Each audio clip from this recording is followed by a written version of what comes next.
Good morning. I think this comes out on Labor Day. I hope that everybody is enjoying a day filled with not a whole lot of labor.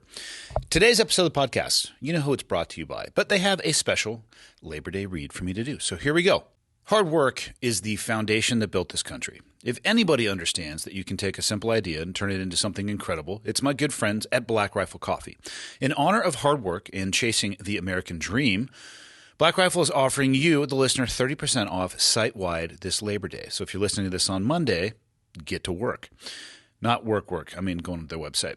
Head to blackriflecoffee.com right now and enjoy 30% off your order using code LABOR-DAY at checkout. That is Labor Day, one word. I've also got some good news for folks with an ID.me login. You guys can use your ID.me at checkout to unlock 40% off this Labor Day. Black Rifle Coffee Company is veteran-founded and veteran-run, proudly serving coffee and culture to people who love America.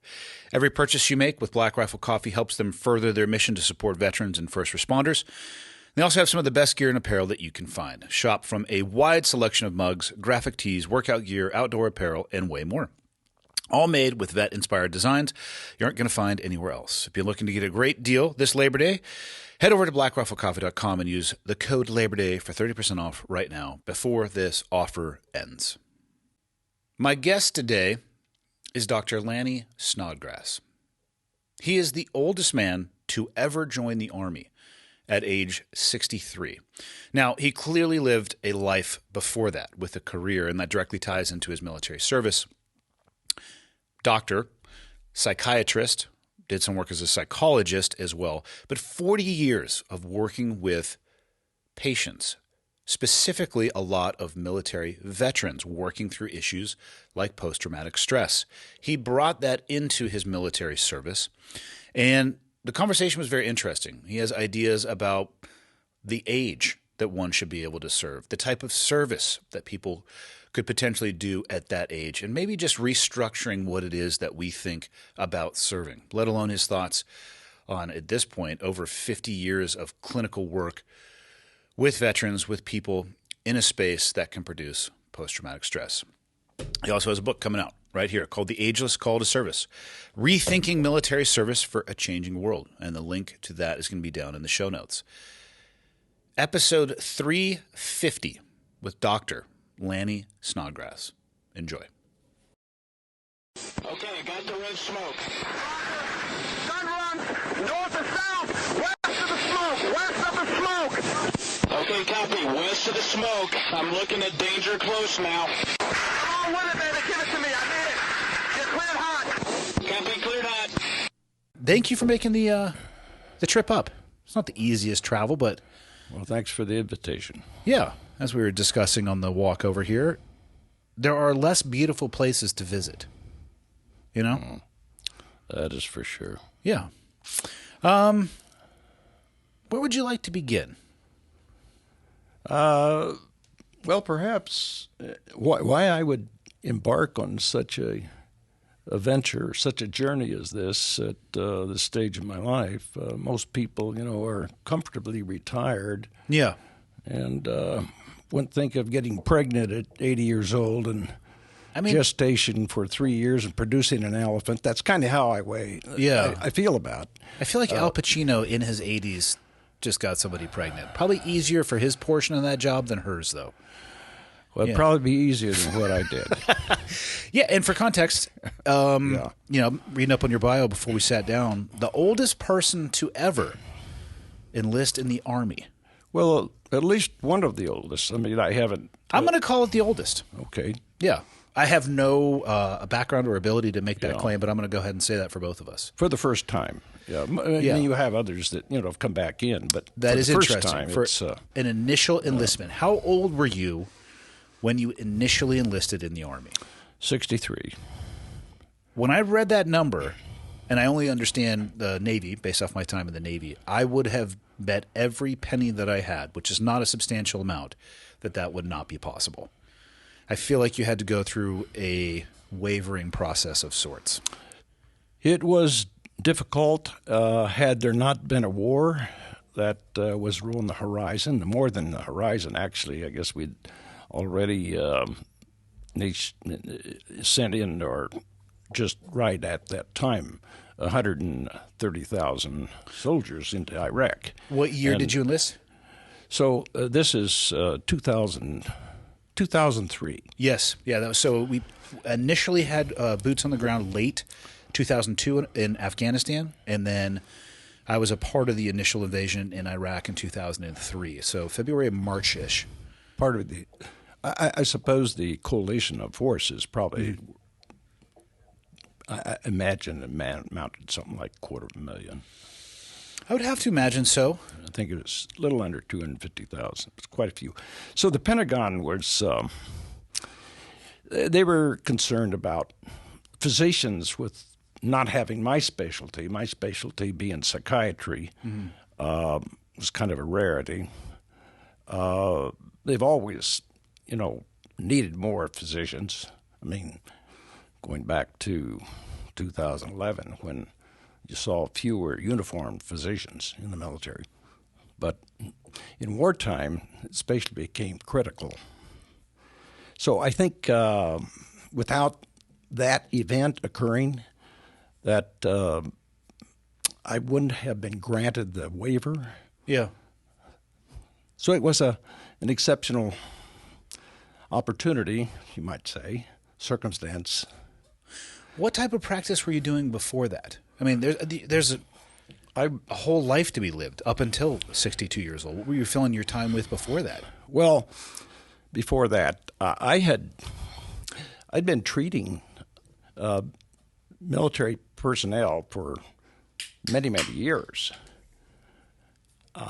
listening to soldiers that had been wounded, soldiers that had mental, physical illnesses. I'm going to guess mostly from the Vietnam era? Vietnam, even World War II. Really? Yes. Okay. During my training periods. Okay. So the sadness and the suffering, and I never having wore the uniform, never had joined that sacrosanct battle buddy fraternity. The discomfort of that chased me through most of my career until finally at age 63 I joined. Wow. Now, at that time, I had a heart condition. I had a base rate of 43. I skipped beats 3.25, a little over 3 seconds between beats. I needed a pacemaker desperately. Mm-hmm. So I sent all my medical records into the Army headquarters. It was actually St. Louis, and they said, well, we need you. Well, if I get a pacemaker, I'm a little bit better off. No, you can't join with a pacemaker. So I wanted to do this. I was desperate to do this. Even if it took my own life, I was going to do it. So I jumped in. Why hadn't you done it earlier in your life, if you felt like it had kind of chased you through that time period? Was it just it never aligned with the trajectory of your life? That's true. I'd toyed with it, thought about it. I'd really, because of my age, I had thought, this is something that you should have done, and I always thought about that. I should have done, but it's too late.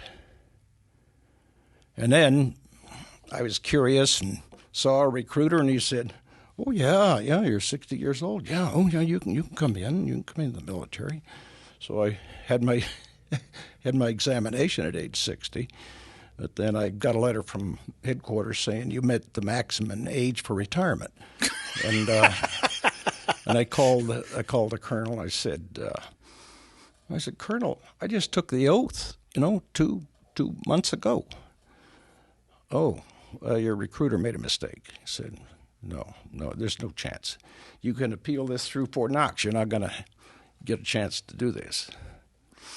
Now, I just forgot about it. So Yeah. we're talking about then 2000. That was year 2000. Mm-hmm. And so, to my amazement, 3.5 years later, I'd marinated for 3 years, but by that time, I developed this heart condition. But I mean, I'd imagine when you were talking about enlisting, it was going to be through the utilization of your specialty, right? Through psychology. You're not trying to dig in trenches with people and, engage in anti-tank warfare. Oh no, it would be through my specialty. I was a psychologist before I became a psychiatrist, so I had that training too. Okay. I mean, my experience with the military really began during Vietnam. When I went over there, hired as a psychologist in 1970, and lived in Bangkok and helped treat the military dependents. Interesting. They were it was a safe haven city at that time, so we had quite a few military dependents. Yeah. What led you into the psychology and psychiatry fields to begin with? My curiosity with cause and effect behavior, things that influence and affect one to do certain things, think certain things, thoughts, emotions, and this really caught my fancy, my curiosity. I suppose that the most enticing psychology course I ever took was abnormal psychology. Students these days, they always take Psych 101, the beginning psych, and I always say that's a throwaway course. You want to know what's normal, study the abnormal, and then you'll really find out what's normal. It's an interesting way to view that. How much of what does it look like for your pathway? So obviously you're going to need education to go through that. Is there a residency and internship involved with psychology as well? How does it get to the point where you're actually seeing patients? In psychology, with a bachelor's degree, you can't really do much with a bachelor's degree in psychology. You have to go for the master's, and then you can. The ultimate is the PhD, and the PhD then usually requires some internship.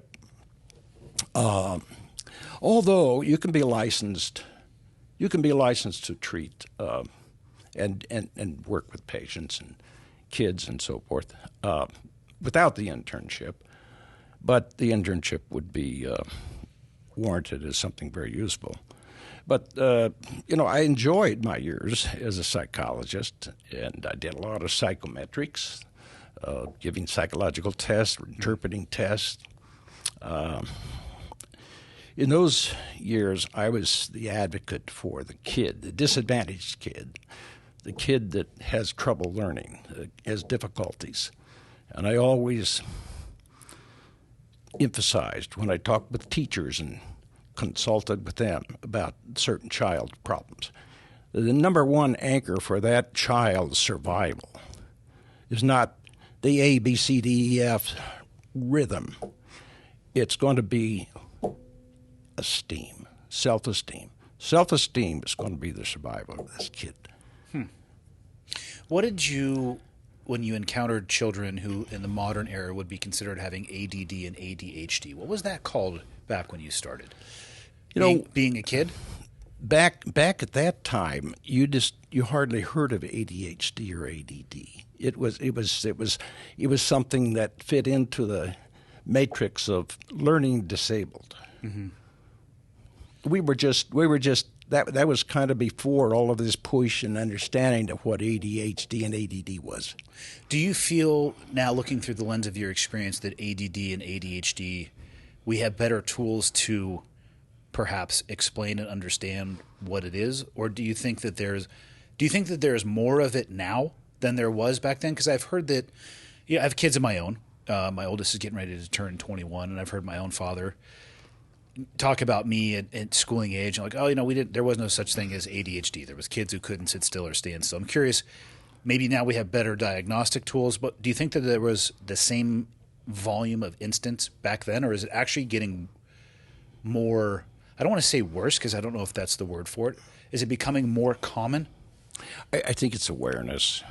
It's awareness that has brought the exposure and brought the spotlight on this particular problem.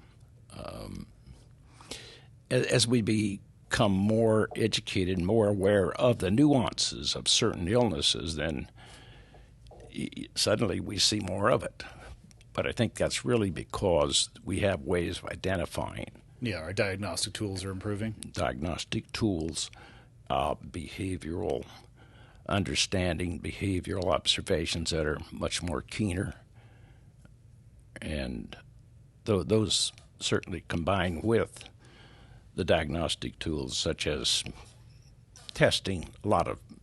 We do a lot of testing, questionnaire type tests, but you need to correlate that with examinations, interviews, observations. You don't just take one instrument and say, "Oh, this person scored this way." Well, then they're this. They're this. This is their diagnosis. Yeah, it doesn't seem like anything exists in a vacuum. No. What is the clinical difference between a psychologist and a psychiatrist? Well, the biggest distinction is a doctor of medicine and surgery. Okay. So every psychiatrist is a doctor of medicine and surgery. Is that just additional schooling, and then I'm assuming an internship associated with that? Well, the psychologist doesn't enter medical school. Okay. I mean, I don't know, they could probably take some courses, but you take the same courses that a surgeon takes to be a psychiatrist. Okay. No, you don't specialize in surgery. Yeah. But you've had some training. Okay. 5, 6 years, at a residency in surgery. It is nothing for some real specialist surgeon. What kind of patients were you working with? I want to work towards the point where and I'm curious, do you remember the first military member that you did work with? But what were you doing up until that point? Because it seems like there certainly was a shift in the course of your life when it came to treatment and being proximal and then being involved in the military directly. What does a life look like? Were you working inside of a hospital? Did you have your own general practice? Well, my practice overseas as a psychologist was with the International School, Bangkok. Okay. So I was actually hired by that organization. Princeton, New Jersey, had many of these schools throughout the world, and this was one of them. This is one of the largest at that time during Vietnam. So my work was really in that school. So all the referrals I got were from teachers, and I consulted with them on a regular basis. When I went back to the States,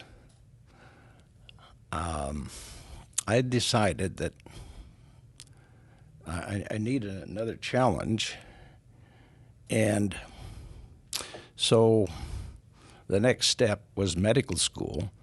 But let me go back a minute. When I was during the Vietnam War, I had a lot of interaction with psychiatry. I had psychiatrists that were in the military, were stationed in Bangkok, that I interfaced with. In fact, one of them, a longtime friend, Dr. Marvin Firestone, he's in California in practice. He and I did some wonderful things with adolescents, and providing them some tools in which how to go about having better communication among their peers and their parents. So my experience in overseas and finding that you're a entity that has a rare specialty, because you just don't find American psychologists overseas, certainly not at that time. So you were able to make some interesting inroads into the discipline of behavioral health, and with psychiatry, social work, counselors. And I felt at the end of my term overseas, and by the way, so after things de-escalated in Vietnam and the war is over, I took a position in Singapore as a psychologist there. Of course, a much different demographic. Mm-hmm. We've got the lunch bucket carriers and the offshore people, the administrators of the oil industry and used to refer to them as lunch bucket carriers and crossband holders. Okay. But those were a couple of years. One of the reasons I continued my overseas stint was that I was in the middle of collecting the data for my PhD dissertation. So it was imperative that I continued and finished that. Okay. But it's after that then I don't know, I felt uneasy about just going back to the States. I'd kind of acculturated, shall we say, a little bit by then. But I wanted another challenge. Medical school seemed to be that challenge. I've heard it's not the easiest. So following med school into my internship years, then that's when I got involved with treating veterans. What was your inroads into that? What was the first stuff or first treatment that you did with veterans? Well, group therapy. I was involved in a group therapy with veterans that were from Vietnam. They were from World War II. It was rather interesting because kind of accidentally, I was exposed to this new concept. The social worker became part of the group treatment. And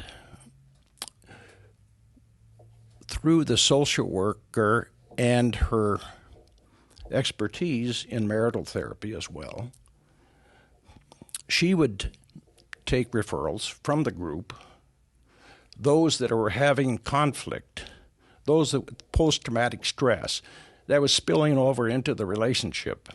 And she would see that veteran and his wife in private. Mm-hmm.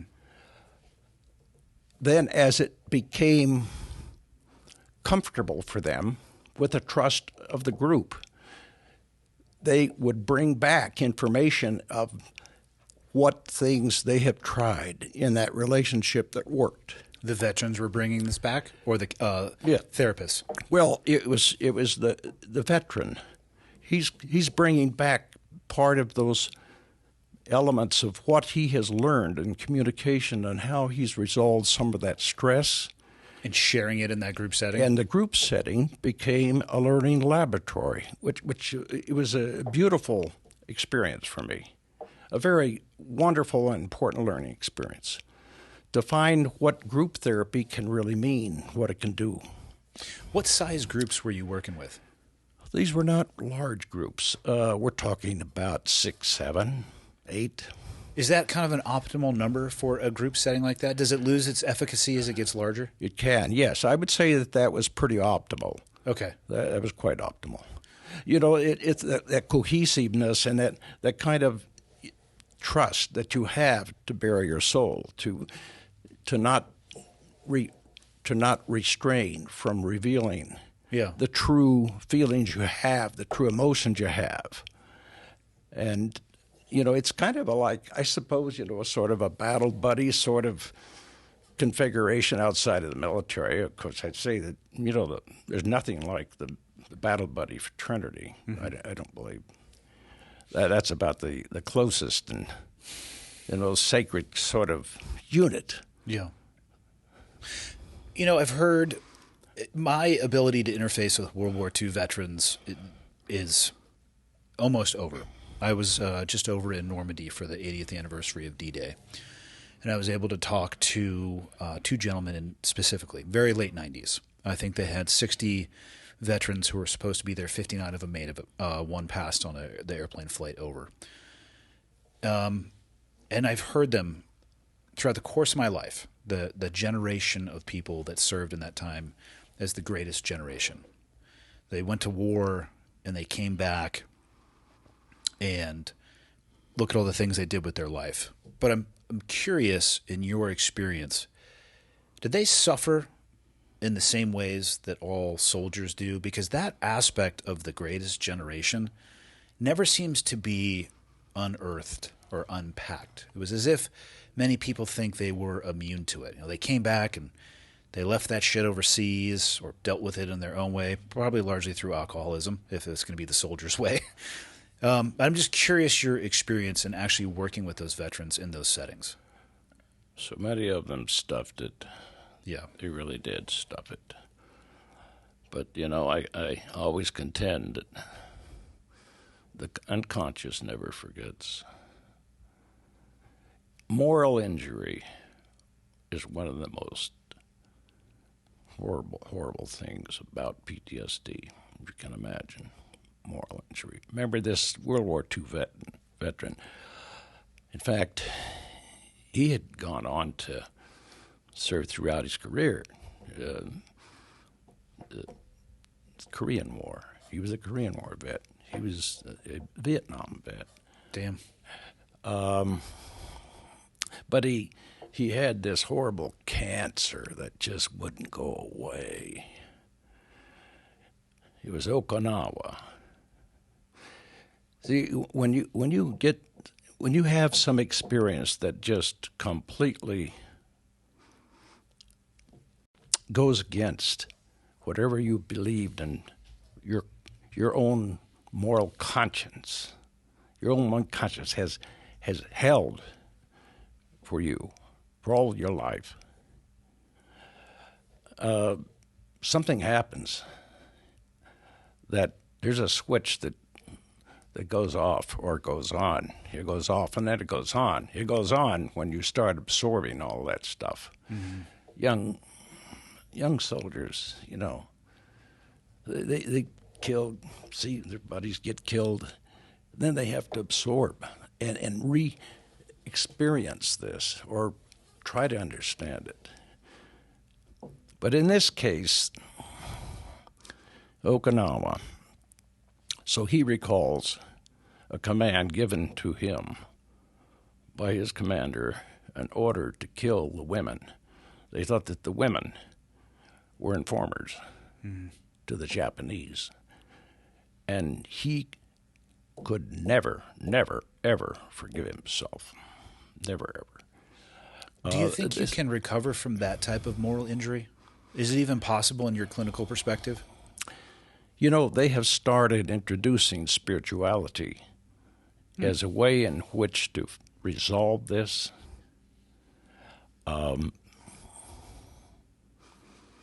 You look at, somebody like Zamperini, World War II veteran, got shot down in the Pacific in 3 years of hell in a Japanese prisoner camp.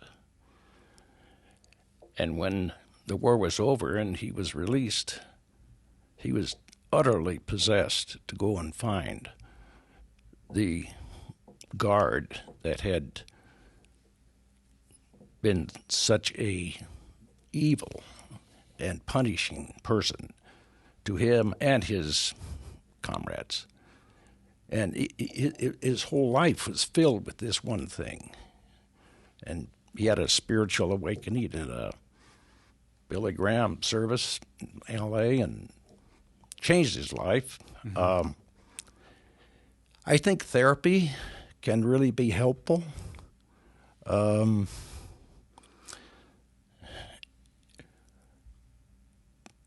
You can't erase it. You can't erase it. But somehow you've got to be able to forgive yourself and move on.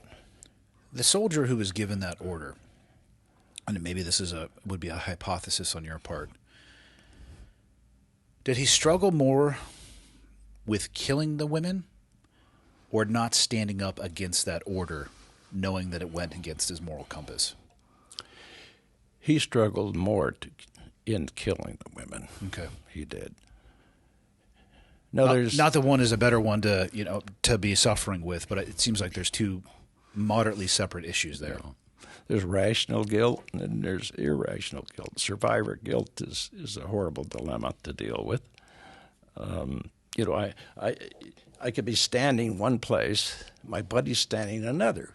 I survive, he doesn't. Yeah. Am I responsible? No. But this kind of irrational survivor guilt seeps in. Yeah. How did that one moment in that man's life, how did that express itself, those difficulties that he had for the rest of his life? He was easily brought to tears. He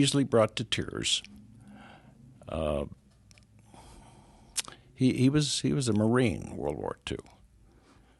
And I can see him now coming into the group, walking slowly with his head down, looking solemn, not showing much spontaneity. And what I ended up doing is having kind of an existential sort of group with him. Whereas in other chronic PTSD veterans, and we would meet on a weekly basis and we would share what kind of things we are dealing with on a daily basis. What are some of the things that we need to do and get done?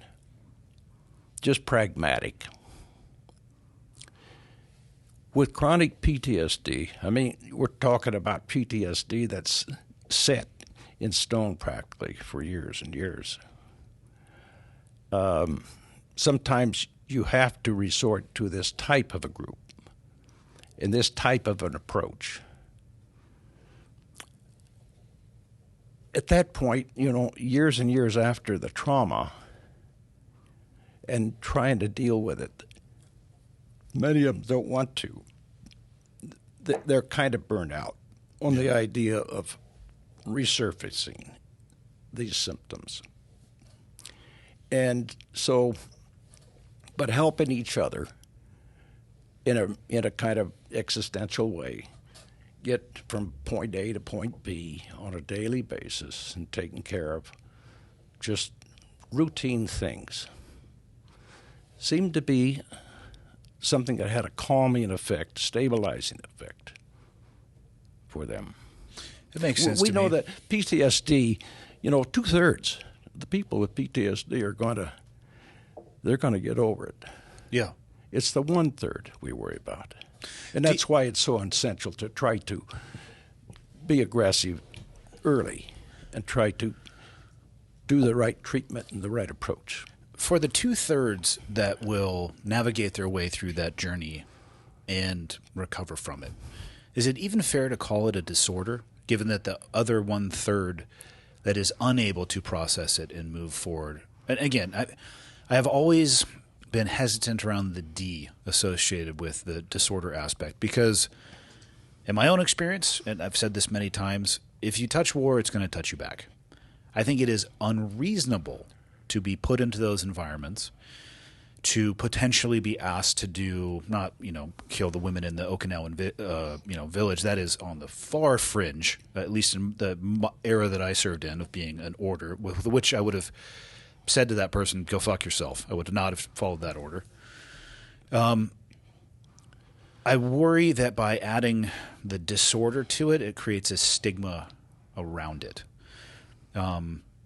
Because I have, in my own anecdotal experience, and maybe even to a degree myself, been able to work my way through those things, which I feel is the body's natural progress and process of doing so. It's when you can't work your way through that I would say that the title of disorder is definitely fitting. I just worry about that particular term because that type of vernacular, and I'm not saying it's wrong, but I've seen people push or walk away from it because they don't want to be labeled as somebody with a disorder. Yeah, well, of course, once it's resolved, you're in remission. But the chronicity is what we're worried about, the disorder. That means the disorder doesn't go away, and it just stays there and remains there.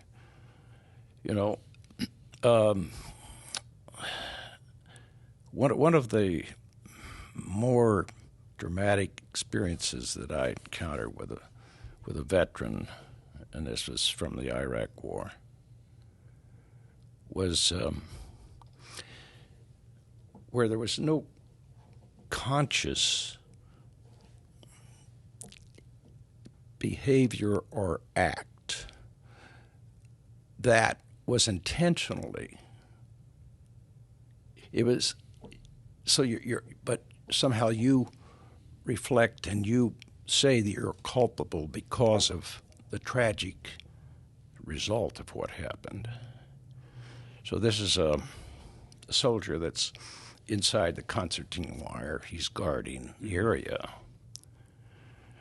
And here comes a person within 100 yards, and he hollers out, "Stop, halt." Doesn't see any indication of this person obeying that order. And sees in one hand a reflection of a light object that has a flash to it. Well, he ends up pulling the trigger on his M16, opening up around, drops this person. He was an 11-year-old boy with a sandwich wrapped in tinfoil. He has a small child about that same age. There's an example of moral injury that is so severe. It's hard to put any kind of weight on the gravity of that. It would also be hard to put any type of weight on the gravity of same situation where this person doesn't take action, and instead of it being an 11-year-old boy, it is what he was worried that it was, that clacks off an amount of HME that takes the lives of his friends, or potentially his life as well. I feel like that would have an equally burdensome, if not more, moral injury as well. Very true.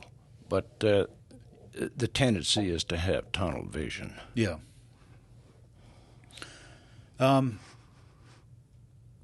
War, and I'm sure you can agree with this through your own experience, is probably as imperfect as possible. The decisions that they ask you to make sometimes are based off of information that you've had for a quarter of a second, falling back on your training, pattern recognition, threat, no threat, binary reactions, move, don't move, shoot, don't shoot. How do you help somebody get past that moral injury? Because I would say obviously it was accidental. If he had known it was an 11-year-old kid with a sandwich wrapped in tinfoil, I'm going to assume that he would have obviously not taken that action. But based on the information that he had at the time, he took what he thought to be was reasonable action. How do you help that person get past that? Well, that's a very important question, and there's no 100% guarantee that what you do is going to be effective, but we know that there are certain things that you can say or you can do and introduce to that person in cognitive ways and understanding what took place and the rational thinking, presenting that versus irrational thinking. But first you have to convince that soldier that you really care about him. Makes sense. The connection between the patient and the therapist? Yes. We have to crawl inside of him. How do you do that? You have to feel his pain. Do you do that just by listening? I mean, how do you teach that in a course to a psychiatrist? I don't know, but that's what I've done. Yeah. It's painful. It's painful for me. But I don't know any other way to do it. It's fair. And when they know that you feel the pain, when they know that you really care, you have trust. You have rapport. Why would a situation like that be a moral injury to some people, but not to others? Well, that has to do with your moral code. I think so. And if you can intellectualize your moral code so that it fits for you, yeah, you can do that. So I'll give you an example from my own life, and that's why I asked this question. And I've talked openly about this on the podcast in my own experience. we were in Afghanistan, and I was a point man at the time. So I was I don't need to describe to you what a point man is, but for people listening or watching, I know. you know what it is. I know. The people listening and watching may not. So Yeah. I'll add a little bit to the story so they can kind of follow us along on this journey. I was walking point at the time, so I was responsible for understanding the route. Surprisingly enough, you would think that the point man is responsible for navigation, but by doctrine, it's actually the OIC who's generally right behind because they're overall responsible, even though in my experience, they kind of stayed out of my business. So I wasn't really responsible for navigation, but I was kind of responsible for navigation. And I remember the route that we took. And I remember on this particular objective, we were walking up a riverbed or down a riverbed, depending on which way you were looking at it. There was an L-shaped, I don't know if it was concrete or if it was like a foundation that never got built upon, or it might even just have been a natural formation. And it led us, that L, the long and short axis, the short axis actually pointed directly at the road that we were going to go in. So we were able to identify the compound. And I was going to be a rooftop overwatch element with a friend of mine, and the rest of the element was going to continue down and basically look for the best point to enter into the compound. I don't remember what we were there doing. I feel like we were probably targeted looking for somebody or something at the time, whatever drove us to that particular compound. So we split off. We put the ladder up. I was junior at the time to the person that I was with. He had been at the squadron for longer than I have, so he climbs up. I'm on the ladder shortly behind him, and in the hot summer months in Afghanistan, they sleep on the roof sometimes. And there was somebody up there underneath a mosquito net who heard my friend, and they ended up getting to essentially a grappling match at the time. And at that time, I was the second person up on the ladder. I think I was the only person coming up with him at that time. The compound that we were actually targeting was adjacent to that. So the rest of our unit was still getting ready to make entry. They were doing their thing regardless of what my buddy was doing up on top. So I went over the wall and got onto the roof of, I don't remember exactly what I was on top of. It might have been like a U-shape structure, but I was on a portion of a roof where I could look into the doors that the assault force was going to be approaching, so I could provide some level of security. They actually came in. Nothing happened on that target. They made entry to the point with which I could provide any level of covering fire if need be for them, and I turned around. And as I turned around, my attention was on this compound over here at first. The compound that was at my back, my buddy was over on my left-hand shoulder. I could hear him still dealing with that individual. So I did a 180 and I turned around, and there was a set of stairs coming up to the roof that we had just climbed upon. And I saw a figure coming up the stairs with an AK-47 rifle. They're about, I don't know, probably 3 to 6 stairs away from being able to achieve a line of sight on my friend. I had, I don't know, quarter of a second. To be honest with you, I remember thinking gun as I was flipping my rifle off a safe, started engaging the individual.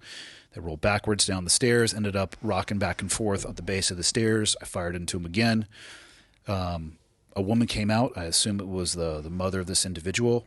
The very few words that I knew how to speak and probably was Pashto at the time was stop, which I yelled out, which she did stop. And that was kind of the end of that. The person on top more people came up a ladder to assist. And I went back to doing what I was doing, holding an overwatch position. Afterwards, obviously, after everything slows down, they made the decision to enter that compound as well, because why are people running around with an AK-47? And actually got to see the individual from a perspective of being able to look at them as the human that they were. And I would put that person at 13 to 15. A little bit of like peach fuzz over the top of their lip. And I see that kid and my own kids every day. It's the first time I ever pulled the trigger on somebody. It happened faster than I'm surprised I can remember as much that I can. Not as dynamic as a lot of situations that people find themselves in that first situation. But there's not a day goes by where I don't think about that kid, because I see that kid in my own kids, and I think my own kids would make, if they were to be teleported into that world where they had an AK, which for clarity they don't, but if they heard me in danger, my kids would come and they would try to help me. He didn't know what he was running into. He couldn't see in the night like I could see with my night vision goggles. But why is that not a moral injury for me? Because I have thought about it probably every day, and not like haunting thoughts, but just talking to myself about that situation or thinking about it. And there is not a scenario where I don't do exactly the same thing again. It doesn't haunt me. It doesn't bother me. I made the best decision that I could with the information I had at the time. Why does that seem to be less of a moral injury for me? Because you've been able to see the logic. Okay. Yeah, it's and again, does that count as post-traumatic stress disorder because I think about it so often? It's not haunting to me. It's a part of who I am, you know. Post-traumatic stress, I mean, there's a whole constellation of symptoms you'd have to have in order to say you have post-traumatic stress disorder. Okay. Yeah. But certainly, it's something that had an imprint on your life, and it'll always be there. Yeah. Well, I think I would be a sociopath if it didn't have an imprint to some degree. But I've always been, I don't want to say fascinated because it's a macabre subject to be fascinated about, but I have been in rooms or compounds, we'll say half a dozen people. And from a visual perspective, we can all largely see the same things. But the impact on those half a dozen people is so incredibly different. For some people, it seems like it's water jumping off of a hot Teflon pan. And other people, it would seem like things that don't seem to be as critical in nature or as overwhelming in nature, it unwinds their life. And I've always wondered why. Well, we're all part of the sum of our experiences, and what we know is that you talk about PTSD and predisposition for PTSD, children, I mean, things that happen to you, abusive situations where you had been abused over the years by an elder, could be a family member, could be someone else, that has great impact in terms of how you deal with violence or stress later on in your life. Now we're talking about experiences and trauma that never was dealt with, too. And I mean, there's a number of those that come in. They're damaged goods when they come into the service, military service. And many times they're sent into challenging situations that they never are ready for. It's interesting that you bring that up. I didn't talk about I won the genetic lottery with my parents. They were fantastic. And I just never remember sitting around with the guys talking about their upbringings very much while we were in. I have had many more of those conversations in the years after, and I have been shocked at the number of people, and it's not like the vast majority, but it is more than I thought it would be, who kind of had the same narrative, where they said, I did not win the genetic lottery.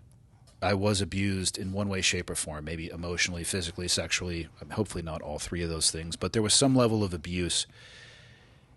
And they used the military almost as a double-pronged fork, a way to escape the environment that they grew up in, but also the execution of their job to them almost felt as if it was an ability to stop other people from doing those instead of being the prey from a predator, they became the person out there looking to stop that.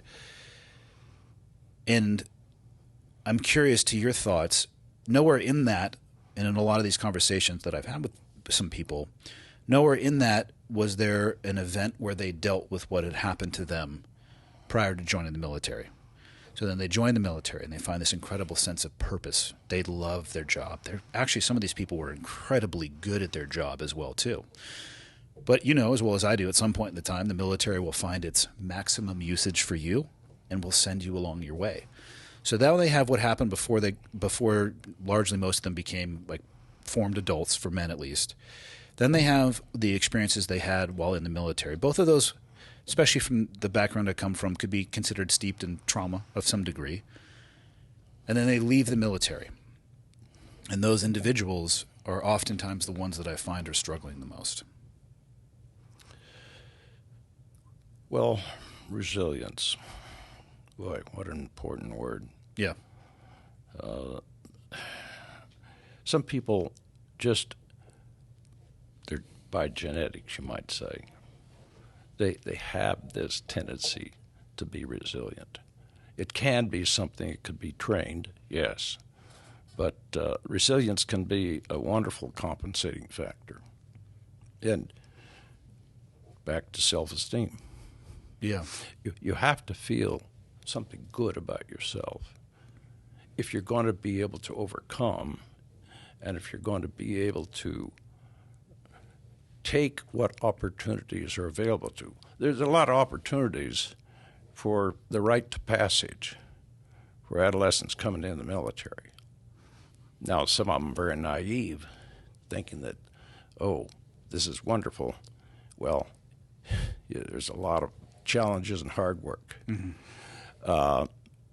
I've seen cases where I think, that something could have happened differently and could have salvaged this soldier so that they didn't end up with a dishonorable discharge. Mm-hmm. Having met the right mentor at the right time could have made all the difference in the world. Yeah. Perhaps. Could have. Yeah. I also, the topic of post-traumatic stress, often it is very proximal to the discussion around suicide, especially in the veteran community. There 22 a day is a number that is often thrown around. I have some issue with how that number was actually derived. It doesn't seem like the stats or maybe it would be impossible to gather. It's a horrible number. Interlake, I just read it this morning. Yeah. It's 44 a day.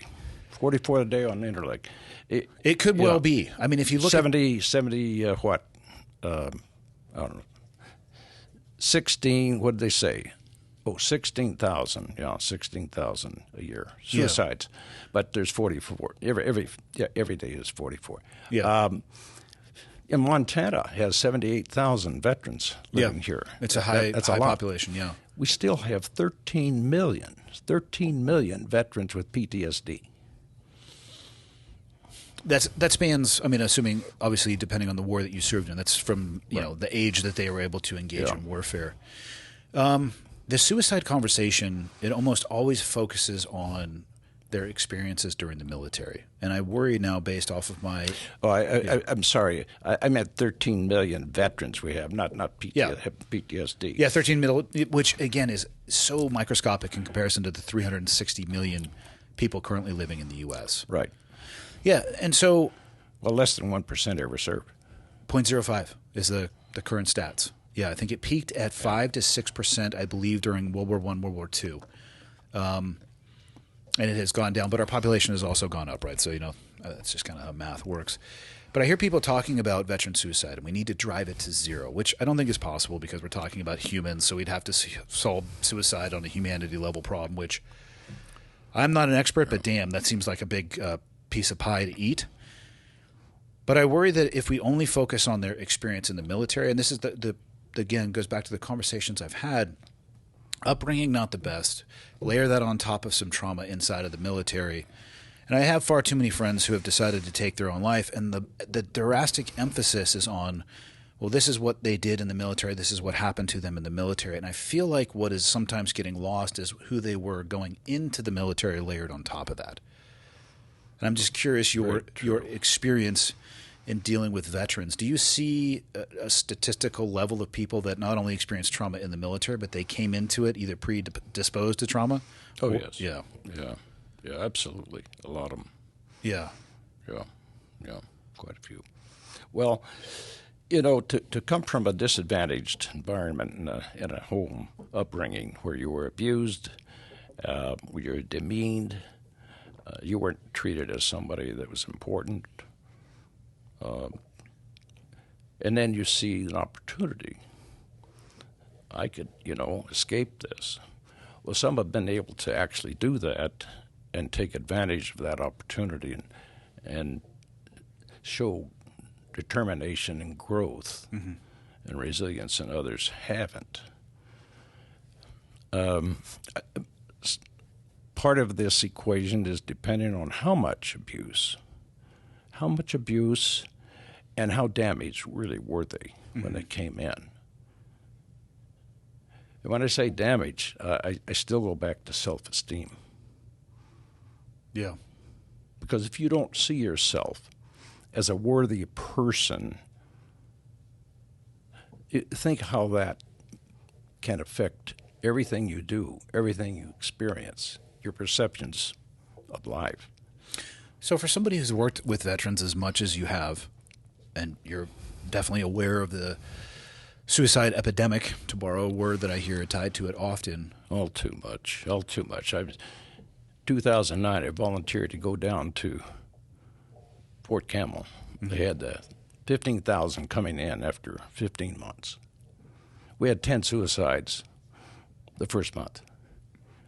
It's been an epidemic. How would you solve it? And is it solvable? Or is that the cost that a country pays when they send its citizens to war? Well, the part of the, yes, that is well put. It is the cost. Although I would say, for over 100 years, we've been sending teenagers into the line of combat, into the line of fire, for over 100 years. Recent research shows that you send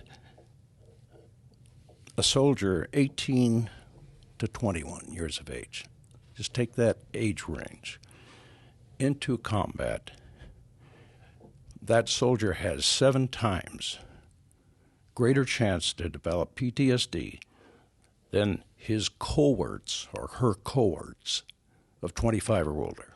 That makes total sense. I mean, their brains are not even fully formed. So I think it's debatable. I think it's something that we should bring awareness to. That's why I've given so much attention in my book to this. That's interesting. I hadn't thought about the concept of actually upping the baseline for enlistment age. Huh. Well, when you consider the prefrontal cortex of adolescents is not mature till they're 25. Specifically in men. We're talking. We're a bunch of idiots. Yeah, the women do have us. They outrank. They have us there for sure. Yeah, maturity. But what does that say? I mean, yes. Why do we send these teenagers into that kind of combat conflict? You ask any commander or sergeant. They're fearless. They are fearless. Yeah. They do not appreciate or understand the full value of life. Is this a moral issue? Is this something debatable? I mean, it's also the age bracket that is probably the most susceptible and malleable that you can't. I'm not saying that they do this or that this is an intentional design, but you could wrap them in the idealism of the American flag and almost convince them to do a wide variety of things that they may have thought impossible beyond that. That's why we see the military institutions that prize the sheer vigor of youth and want to fill the ranks, the enlisted ranks of these youthful individuals. So how long did you work with veterans before you joined yourself? 17 years. What kind of similarities did you see across the different wars? Because World War II, I mean, you want to talk about a level. I was talking to one of the guys in Normandy. He was carrying a flamethrower on Okinawa. He's talking about how he had 3 squirts or 1 really long one. You've got to be kidding me. And the life expectancy of somebody crossing that beach, let alone somebody with a flamethrower.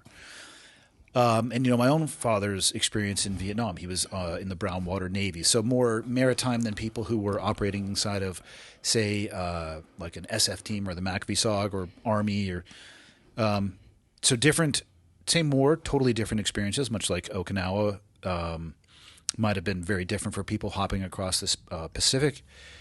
Then the first Gulf storm, very different than both of those. Iraq and Afghanistan, different than everything before that. I'm just curious if you see similarities across that, regardless of the environment that they served in. Well, similarities, I think, in the terms of guilt, yes. I never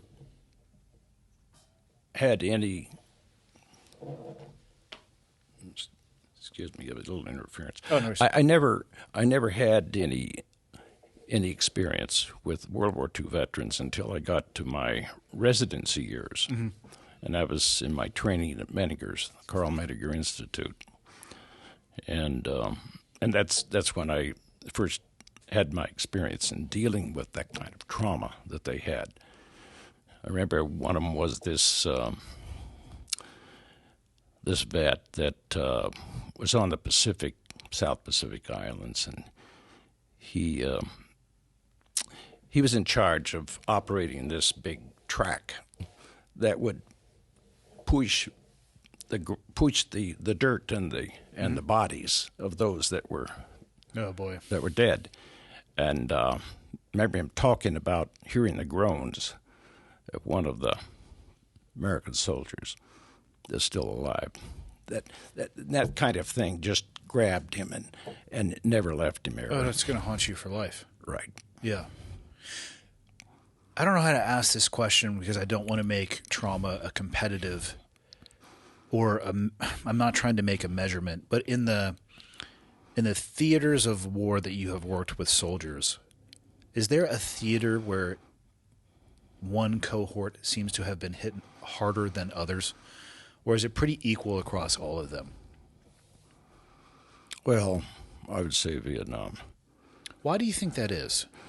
Because there was never unity in this country about the moral cause for that war. In World War II, our boys came back to a welcoming environment, Parades. to a welcoming group of people that had great pride for their cause, for our cause. Their cause was there. Great pride for what they had done, for what the selfless act they have committed themselves to.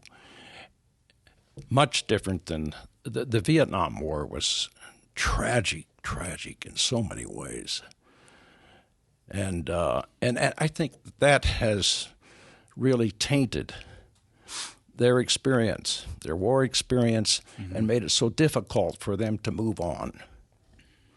Never having that sense of outpouring gratitude by the country, the spirit, the moral, the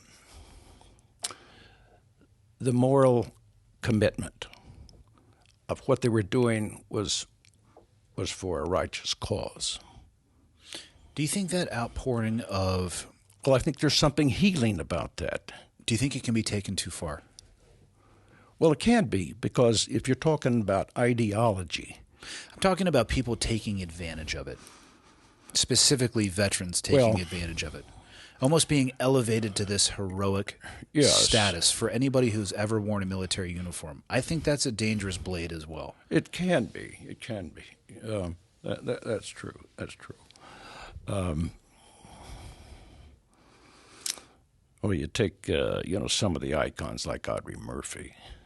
Good old Audie Murphy. If you're a Marine, you know exactly who that is. And then you find out, of his nightmares and his screams, and later in life that he lived with for the rest of his life, of this horror that he had experienced. But, the public never knew much about that. Yeah. That's an example of where you stuff it.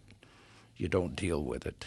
You take all the accolades from society, from all the great things that they think you've done, but you have this burning turmoil, this cindering inside your soul. Where do you think that the greatest generation, going back to that era, do you think they chose to stuff it, or was that just the that was the era where men didn't talk about their feelings, and you went and did what you did, and you came back, and your fucking life just came apart because you were stuffing it until it exploded.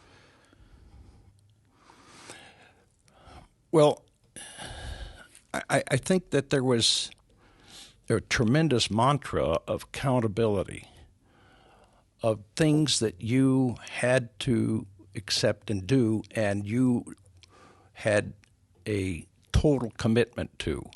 A work ethic, of being responsible, being accountable, and the other word, not complaining. How do you espouse all of those things, but then make sure people know it's okay to ask for help when you need it? Because that's where it gets lost for men a little bit. I think oftentimes they all those things are great. I love all those things: integrity, accountability, not complaining. But also, we're all only human as well. There are obstacles that each of us... Making it safe, making it acceptance. How much has the military done to try to overcome the barrier of stigma? Mm-hmm. Stigma. Oh, you're a psychiatric patient. Well, they changed the wording, didn't they, to behavioral health. Mm. But what does that mean? Oh, it means psychiatric, it means mental health, it means illness, of course. But, I mean, this is something that I've dealt with as a civilian doctor and tried to eradicate as much as I can, but you can only do so much. Policy is important, but it's important that the higher command get the message. Yeah. You know, when my patient comes in to my hospital, and he's been a good medic in Iraq, he comes in.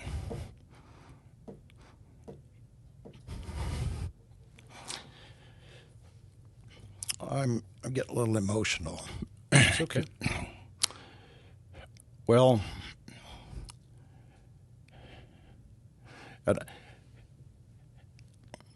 and I talked to his superior. You know, he's been AWOL. Yeah, he's been AWOL. You know, the most dangerous point, you come back and your unit's broke down. Your buddies are gone. If your loving partner says goodbye, you go out and drink.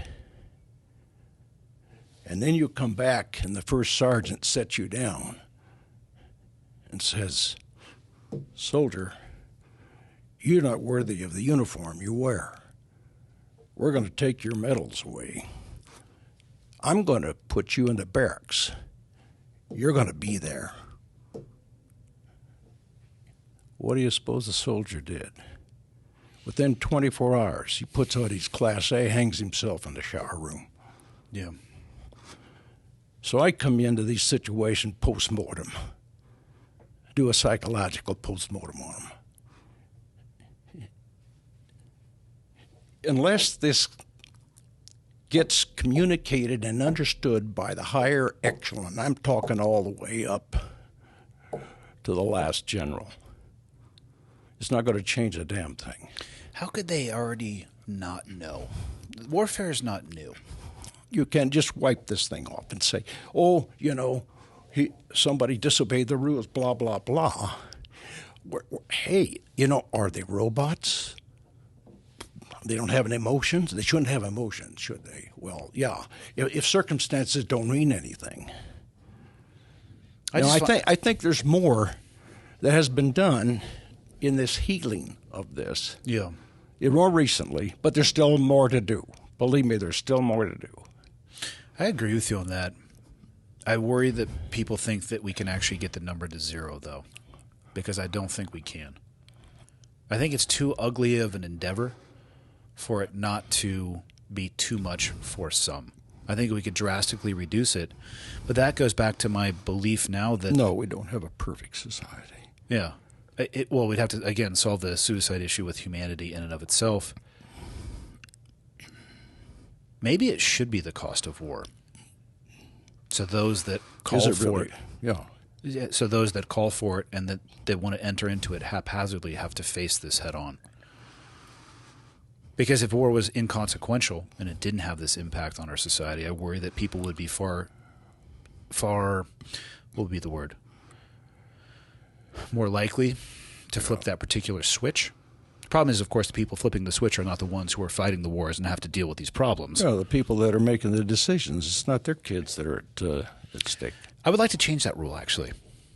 And I couched that to Tulsi Gabbard. She informed me that I would have to change the Constitution a little bit. I'm not so sure I'm tooled for this particular battle. But, man, if you voted to go to war and you also had to designate a member of your family to go fight or you had to go do it yourself, I really think it might change our foreign policy a little bit. Definitely would. Definitely would. Yeah. Yeah. Yeah. That's where viscera meets the road. What, in your civilian practice, what were the most difficult types of patients that you dealt with outside of the veterans? Because I want to get into the work that you did while you were in the military. As a psychologist or a psychiatrist, what are the things that keep you up at night when it comes to your patients?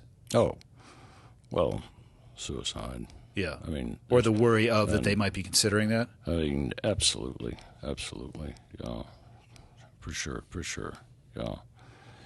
No, I just, I still live with the losses from suicide. I mean, it's part of my. Do you feel responsible for them? I don't feel responsible for them, but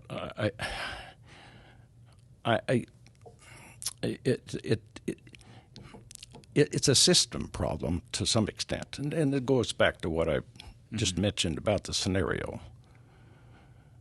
With good, well-behaved, well-disciplined, carried out orders in the line of duty, but they come back from this theater, and everything's fallen apart for them.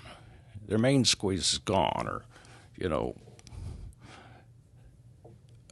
what does that say?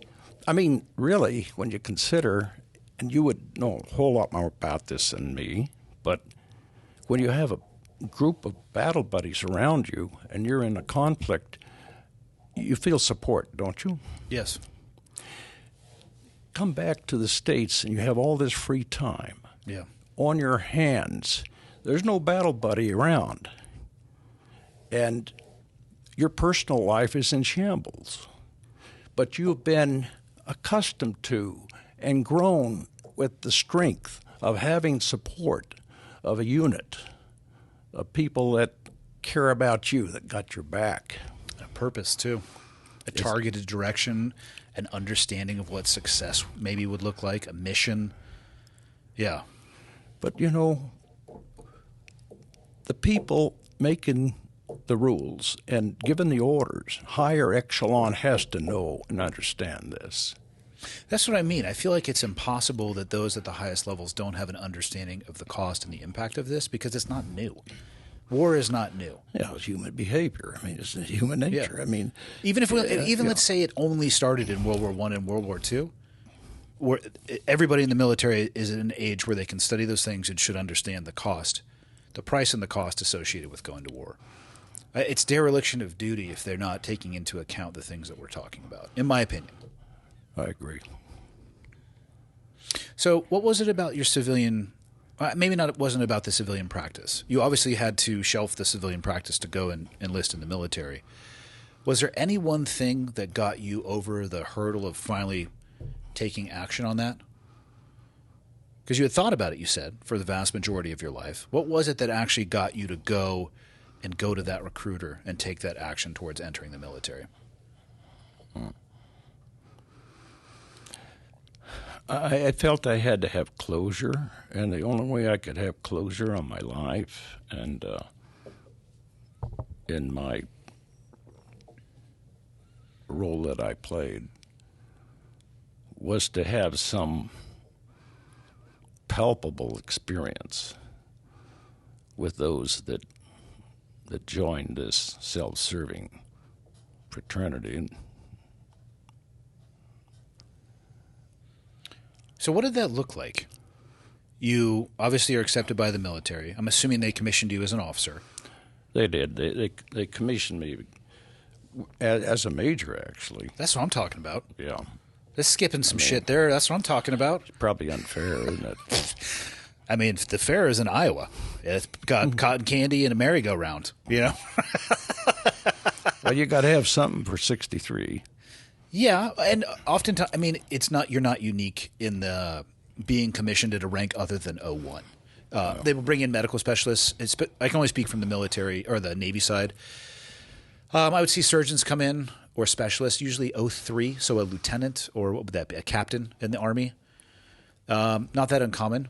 I think you had a few more laps around the track when it came to experience, so they threw Well, they also had to probably look at what you were making before and at least make the job that you were going into at least economically enticing.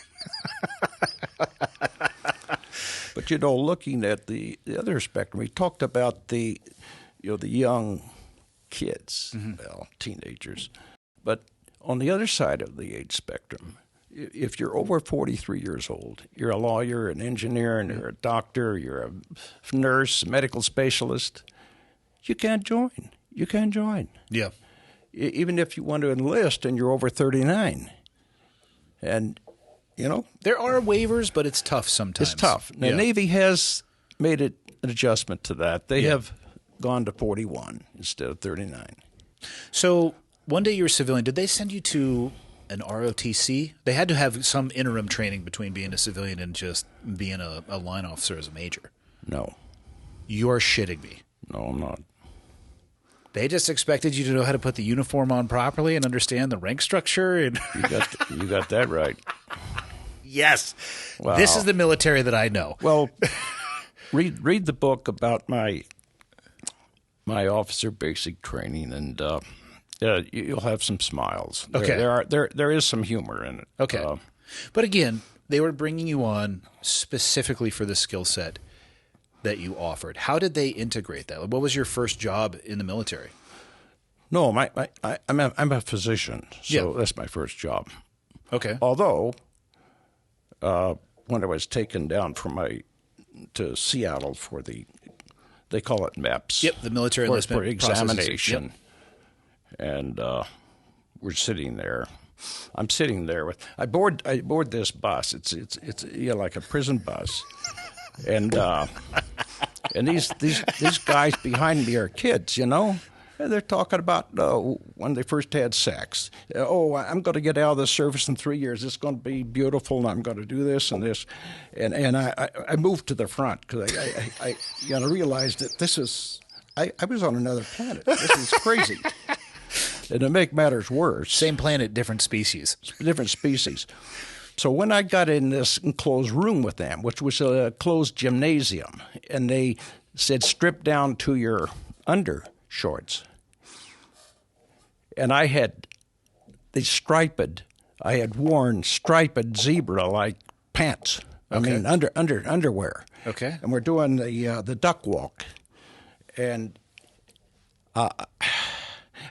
they're all looking at Gramps. When's Gramp going to tip over on a tripod? I was having trouble holding the tripod. Then I go and I see the doctor about the physical, and he says, your blood pressure's out sky high. You sit down here, wait an hour. Well, yeah, why not? So that was my introduction to the military as a civilian. Where was your first duty station? Well, the first duty station was Fort Riley. Okay. Yeah.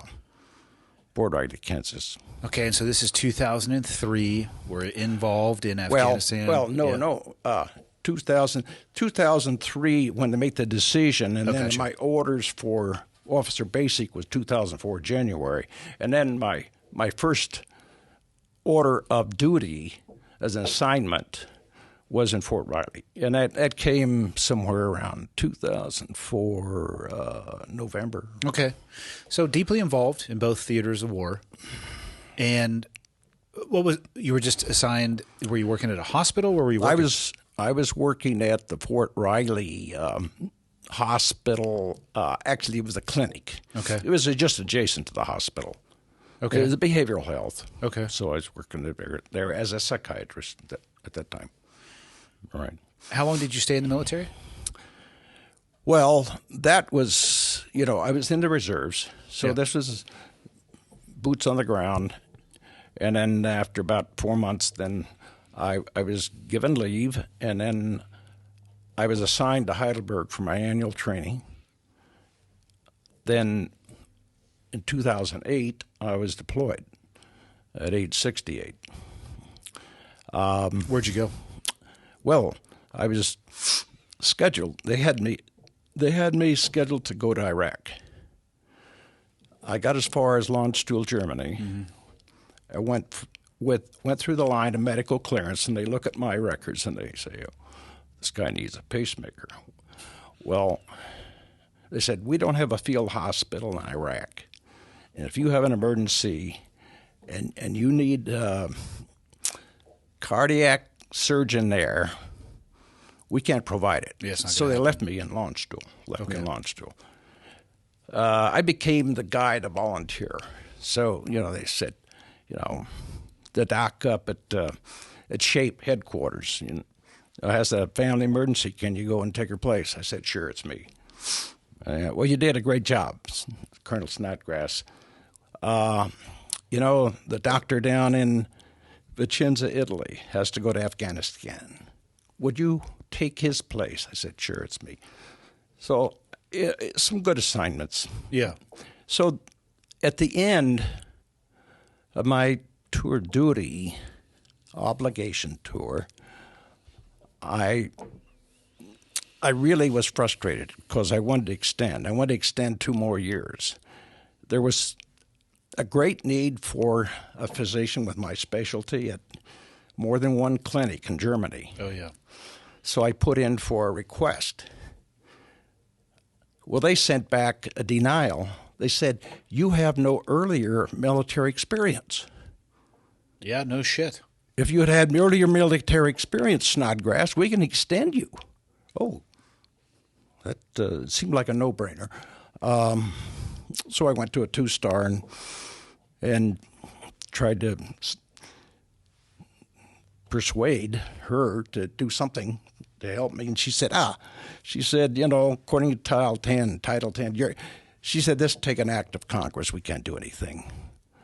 So that was the end of that. I realized that I'd come to the end of my career. Yeah.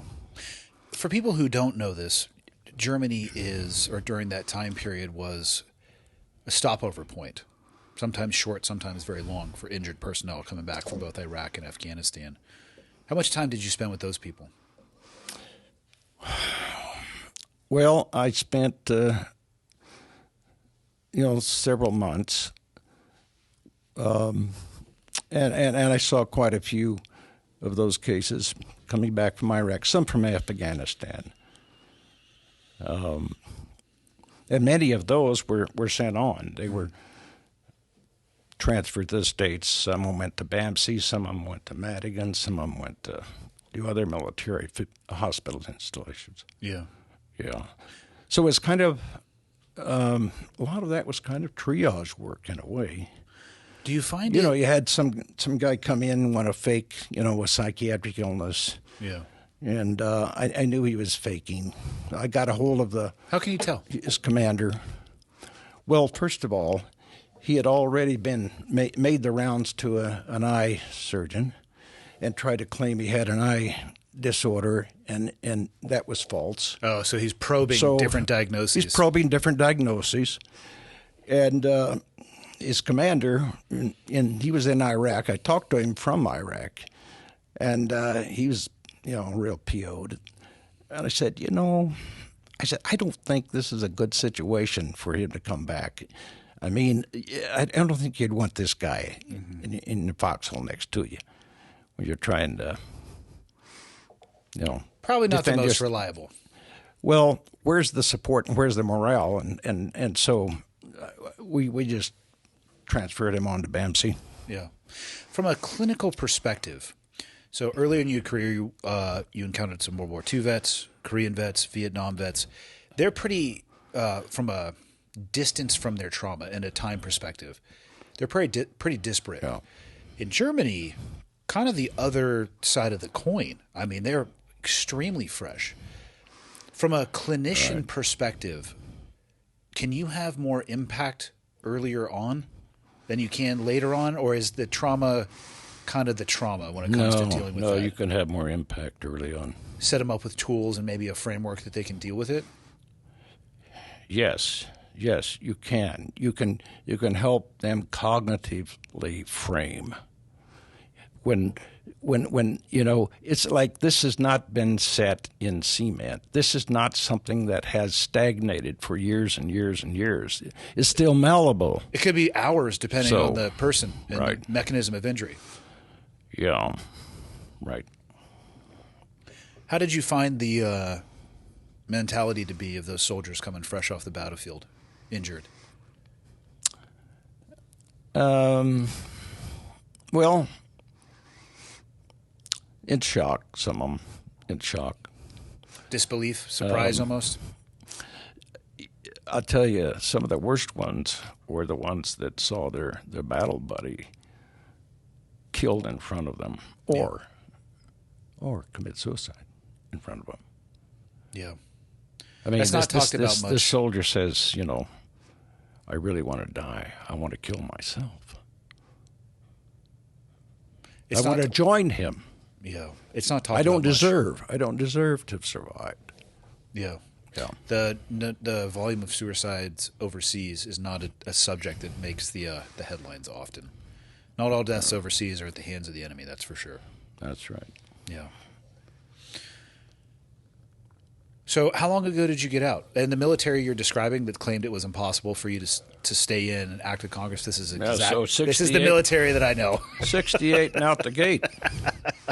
But hey, it was so wonderful to get my pacemaker. It was like all of a sudden I had enjoyed youth again. I mean, I would lay there at night and just feel like my chest was opening up. The heart was pounding so forcefully, and it was trying to make up for all the missed beats. Why didn't the military give you a pacemaker? Because they said that was a kiss of death, that I could no longer serve if they ever gave me that pacemaker. That's so bizarre that they accepted you into service knowing that you needed a pacemaker. Right. But were unwilling to solve the problem for you, which would probably elongated the amount. And then when I got to launch school, I found out, you're skipping 3.5 beats now. Well, I said, yeah, I am, because I couldn't hardly make it up the hill. Yeah. And the cardiologist said, well,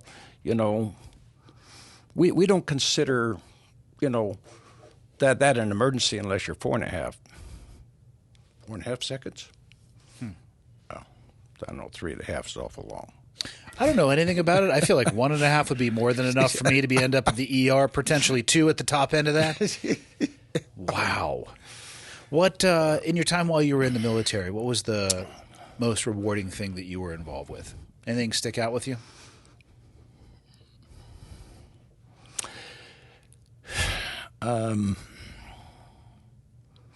Well, nothing. I mean, it's just the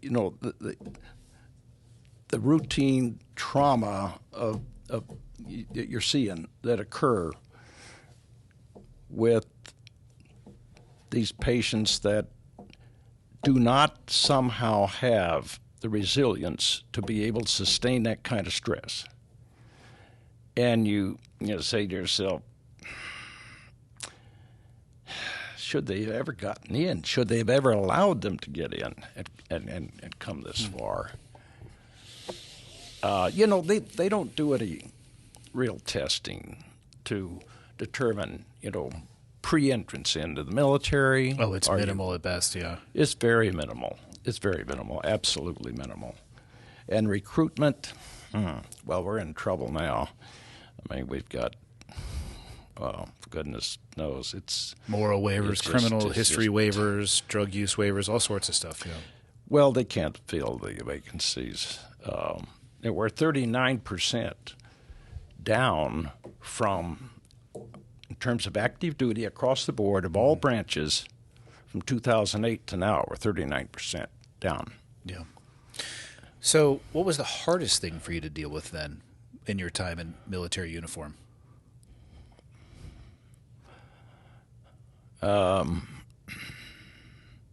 Hardest thing to deal with was, okay. See, I volunteered as a civilian in the Gulf War to go overseas. And there was a situation with my patient. He was active duty in Desert Storm, but he was a suspect for having committed a crime. Now, under my care, when I saw him, he was totally incompetent. He was hallucinating. He was irrational. He was tremors. And his cognition was severely compromised. So I put in an order for him to be transferred to the States to a higher level of care. Mm-hmm. That was canceled by a 4-star general. I probably don't want to go into this too much in depth. Sure. Whatever level of detail you're comfortable with. But it was probably the greatest trauma of my life. When the CID then turned the spotlight on me, thinking that I had lied when I had not. Yeah. And even after that, you still wanted to serve in the military. So in the end, I was exonerated. Mm-hmm. The commander of the hospital apologizes, And, yeah, well, it's several years after that. Still the same military, trust me. Military is more like an aircraft carrier. It doesn't turn on a dime. Seems like an oxymoron, doesn't it, that I would go into the military after that? Not an oxymoron, but you definitely got to look up the, or I was going to say up the skirt or behind the curtain, depending on what metaphor you would prefer.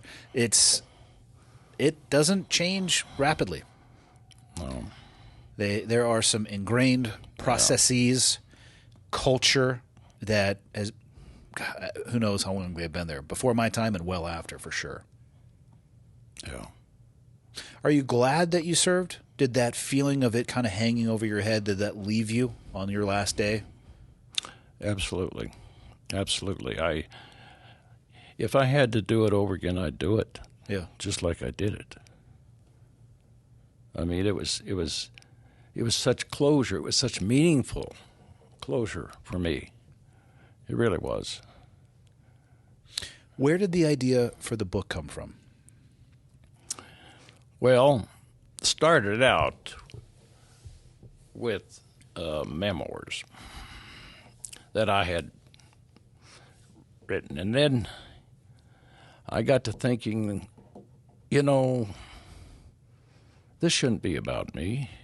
This should be about something of a higher purpose than that.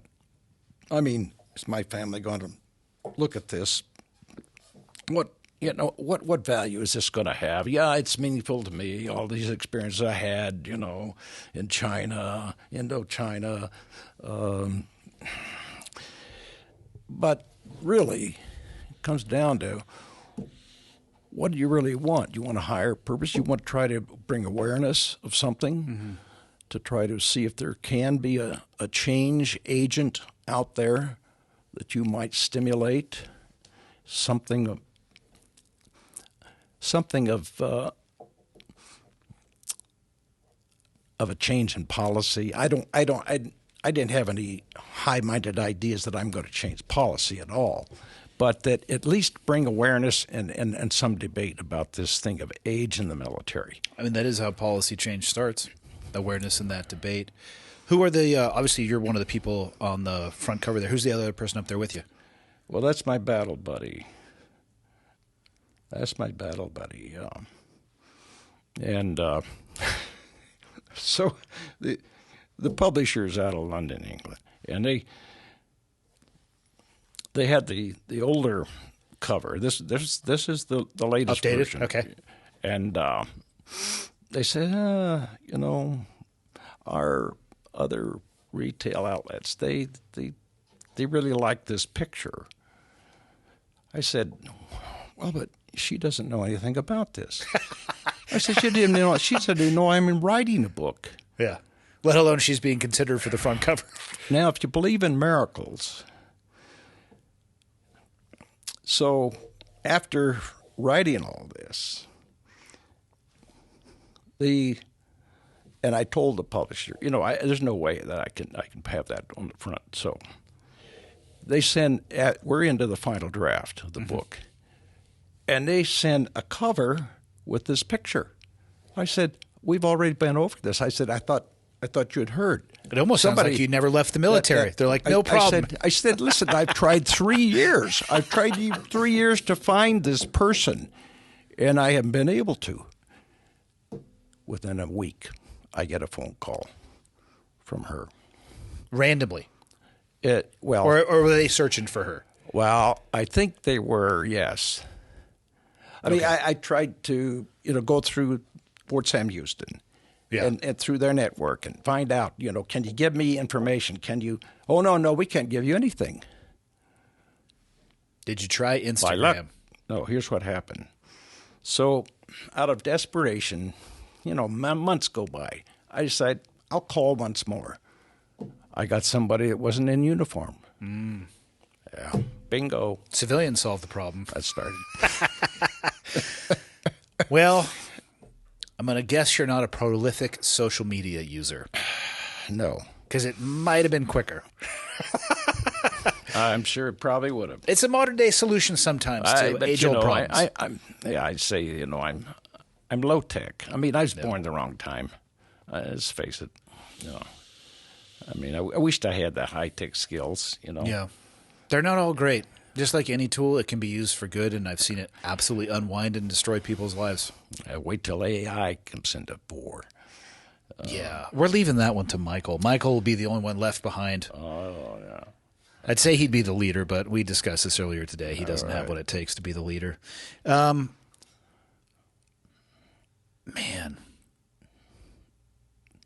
What would you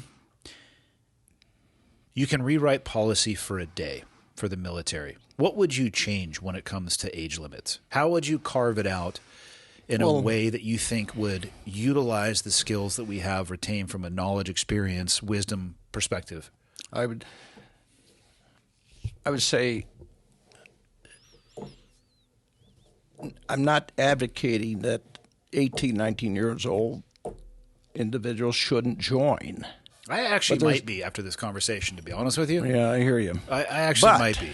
I don't think we should be sending any teenagers into combat. I really do not. At least, let some maturity, let some brain maturation take place.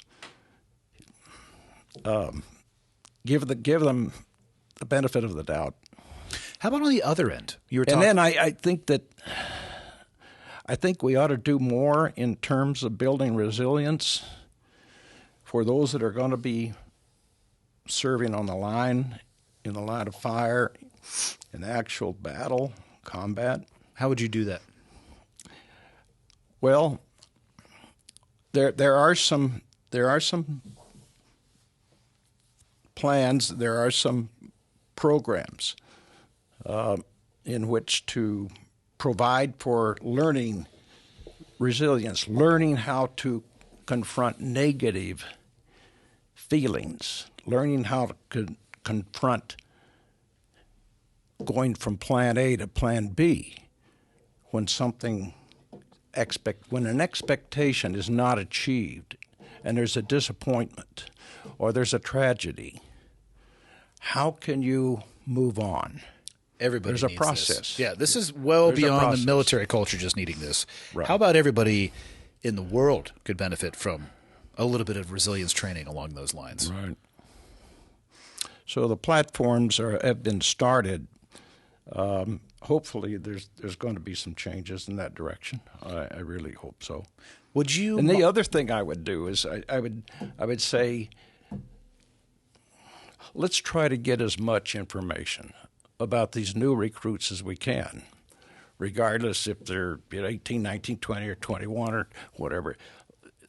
Let's try to see if we can have some front loading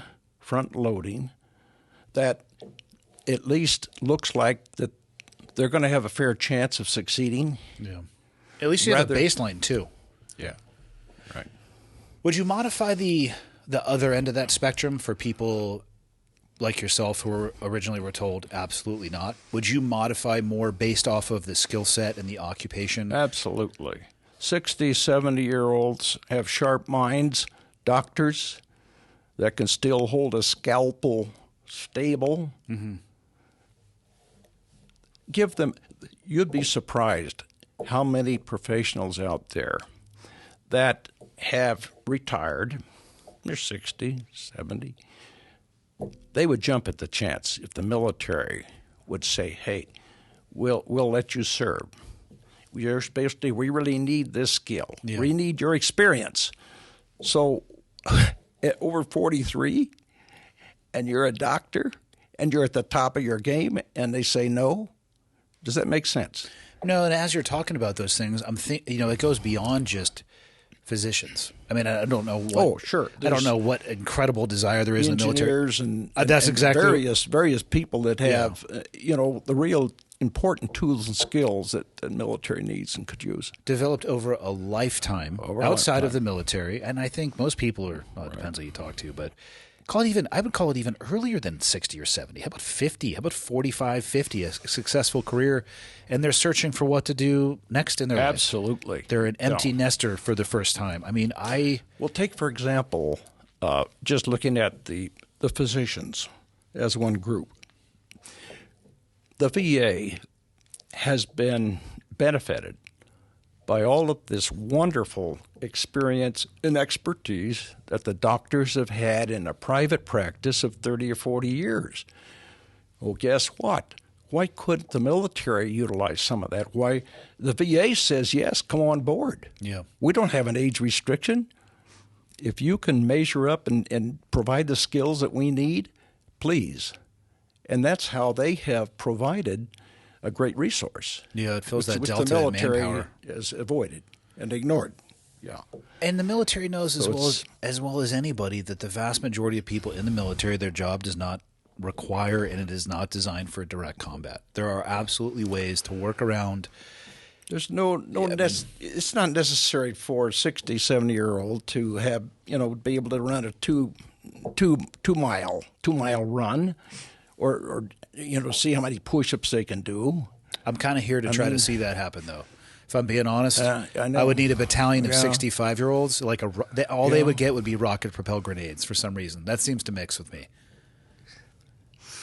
But they'd be slow-moving, but they would fuck you up, Yeah. Well, I guarantee you, a 60-year-old cardiac surgeon, can do a lot better than a 22-year-old athlete. Hey, if I'm on the table and I need heart surgery or I'm leaking hydraulic fluid, I want the most competent and experienced person wielding those tools, not the person who got D's all the way through medical school, which is actually what they call a Navy doctor. What? Navy doctor. Yeah.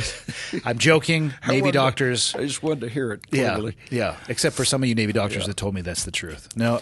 But speaking of age, I started out my flight this morning with a real super test of this famous quote of, what did he say? Age is a matter of mind. If you don't mind, it doesn't matter. Okay. And I go in to buy a bottle of water. For $18. Well, not quite that much. And this nice lady, she was elderly, had a fairly significant accent, and she was from Japan. And she says to me, "Were you in Japan during the war?" And I thought, this is a moment of test. I left with this kind of, do I really look like this?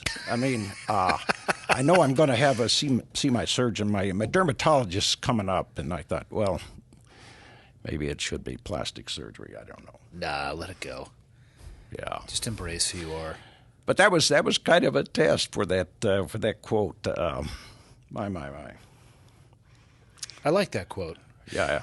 Well, it has a lot of meaning. I mean, young at heart, be young at heart it's been a mantra of mine to maintain your humor. The last thing I ever wanted to be was a crusty old man. How old are you now? I'm 84. That's not that old. Not that old. I know some people who are older than that. Yeah, but Yeah. these fingers are as fast as they ever were. I play a lot of piano. Yeah. How do you think about, 84, did you ever think obviously as calendars flip over, this is the way math works. Did you ever think you'd be 84 years old when you were growing up? Never. How is it now, sitting there at that number looking back at it? Oh, man. Well, but let me ask you. Sure. If you never knew when you were born, how old would you be? I can clearly say I'm 13 emotionally, so for guys, that's an easy question. That's an interesting question. If you didn't know when you were born, how old? You wouldn't. Yeah. I guess you'd have to go off of your ability physically or how you felt, which of course changes by the day. Right. Whether or not you had a nice glass of red wine the night before. When I look back on my father and I see him at 80 years old, and I think to myself, am I like that? Am I that 80-year-old? Is that? And I just still can't get it. I can't see myself there. That's a terrifying thought. Michael knows this with my own father. He's 76, and for me to have that thought of, is that going to be me? Son of a bitch. He is out of his mind. Wow. What do you want to accomplish with the rest of your life?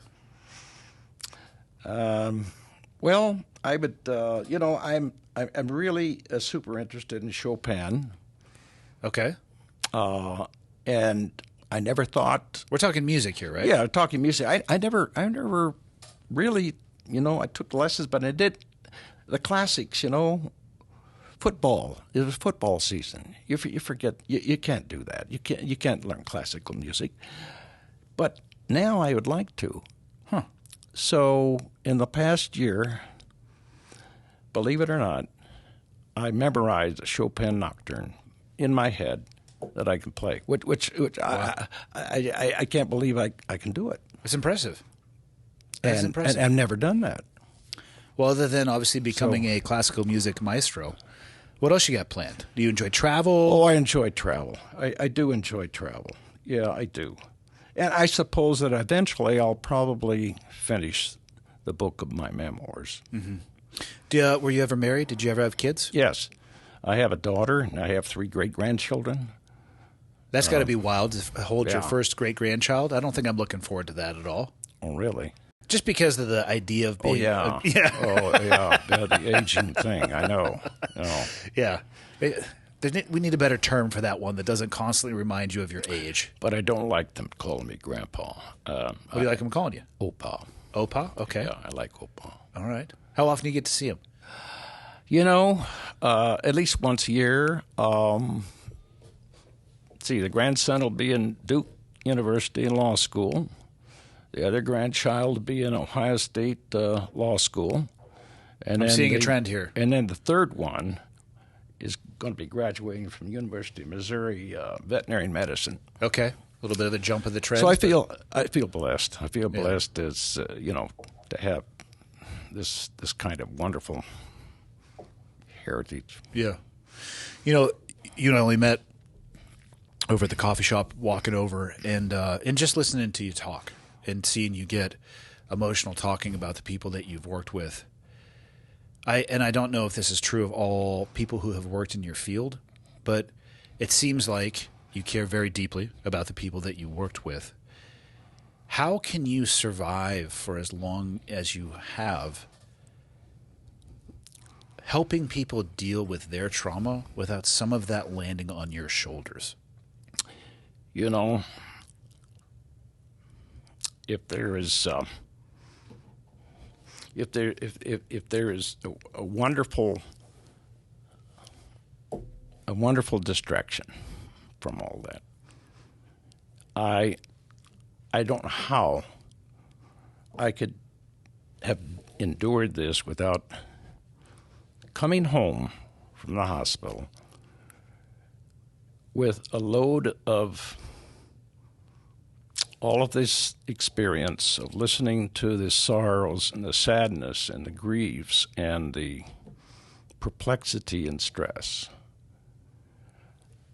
and sitting down at the piano without any music and letting my emotions tell me what to play. Because I've done this over the years. In 45 minutes, my brain has been in a sauna. Boom. It's fantastic. How often do clinicians see other clinicians? Like, who's a psychiatrist for a psychiatrist? That would have to be a weird interaction.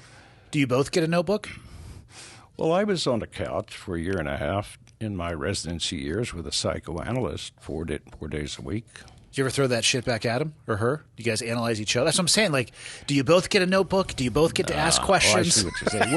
Well, with colleagues, yeah. You know, we do. But, yeah. It just seems like a lot. I mean, you're dealing with everyday people's struggles. Oh, yeah. I mean, this kind of, sort of a semi-group therapy with other colleagues does help. It helps discharge some of the toxic tension that you have. It does help discharge that. Yeah. Is there a statistically above or below normal in psychiatrists and psychologists incidence of suicide? That's an interesting figure. Well, I wonder if it's right at national average, or I wonder if it's above or below. I would say that for psychiatrists, it's above. If I would take every hospital over my career that I've been credentialed in, half of those hospitals, a psychiatrist colleague has committed suicide. Now that's quite, that's an astounding statistic. We know that psychiatry, it used to be the dentist. The dentists were the most frequent to suicide. Really? Now it's psychiatry has surpassed the dentist. Why do you think that is? Well, I don't know how to explain how it surpassed the dentist, but or as why I would assume that it's then rising at a level that's surpassing the dentist. Yeah. Well, let me just put it this way.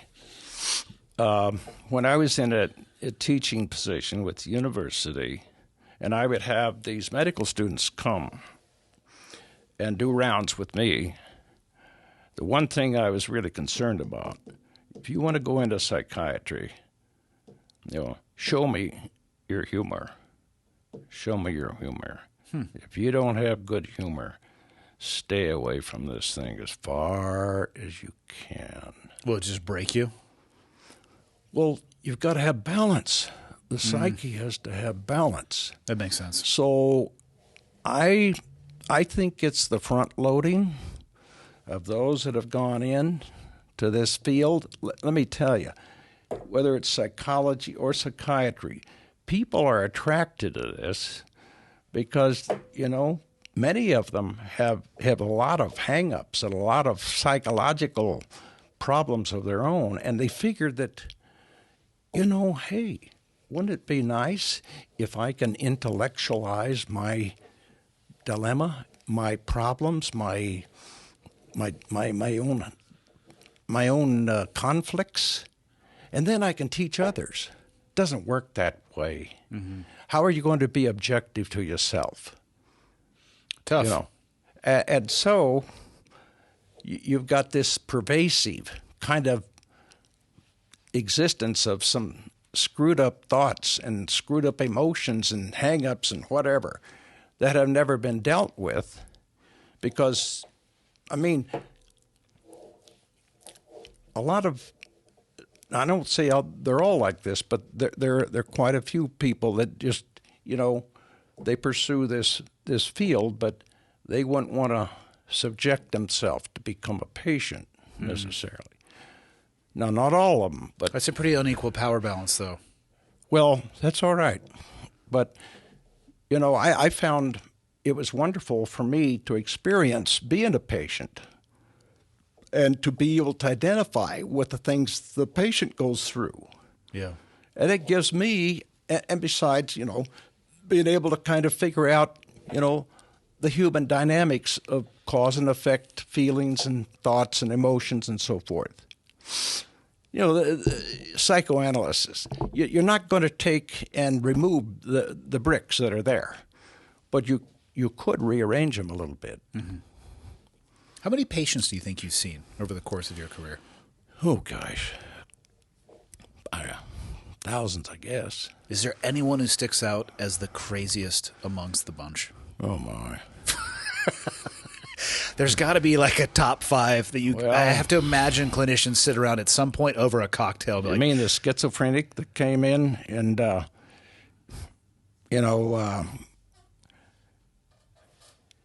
he sticks a monkey wrench up his rectum. I mean, I'm not judging so far. People like what people like. You know? I know, but you don't monkey around with that. What size wrench?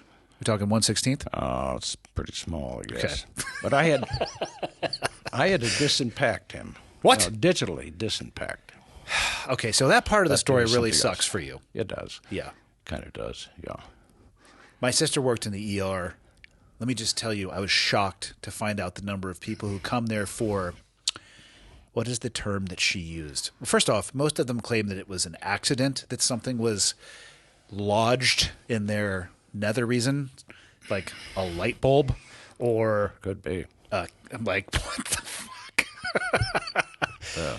People are into what are people are into. Oh, yeah, pathology is strange stuff. I mean, you never know what to expect. I mean, I've been assaulted numerous times, and that'll happen. I mean, it just goes with the trade, that's all. You just don't want to have that one assault that ends everything for you.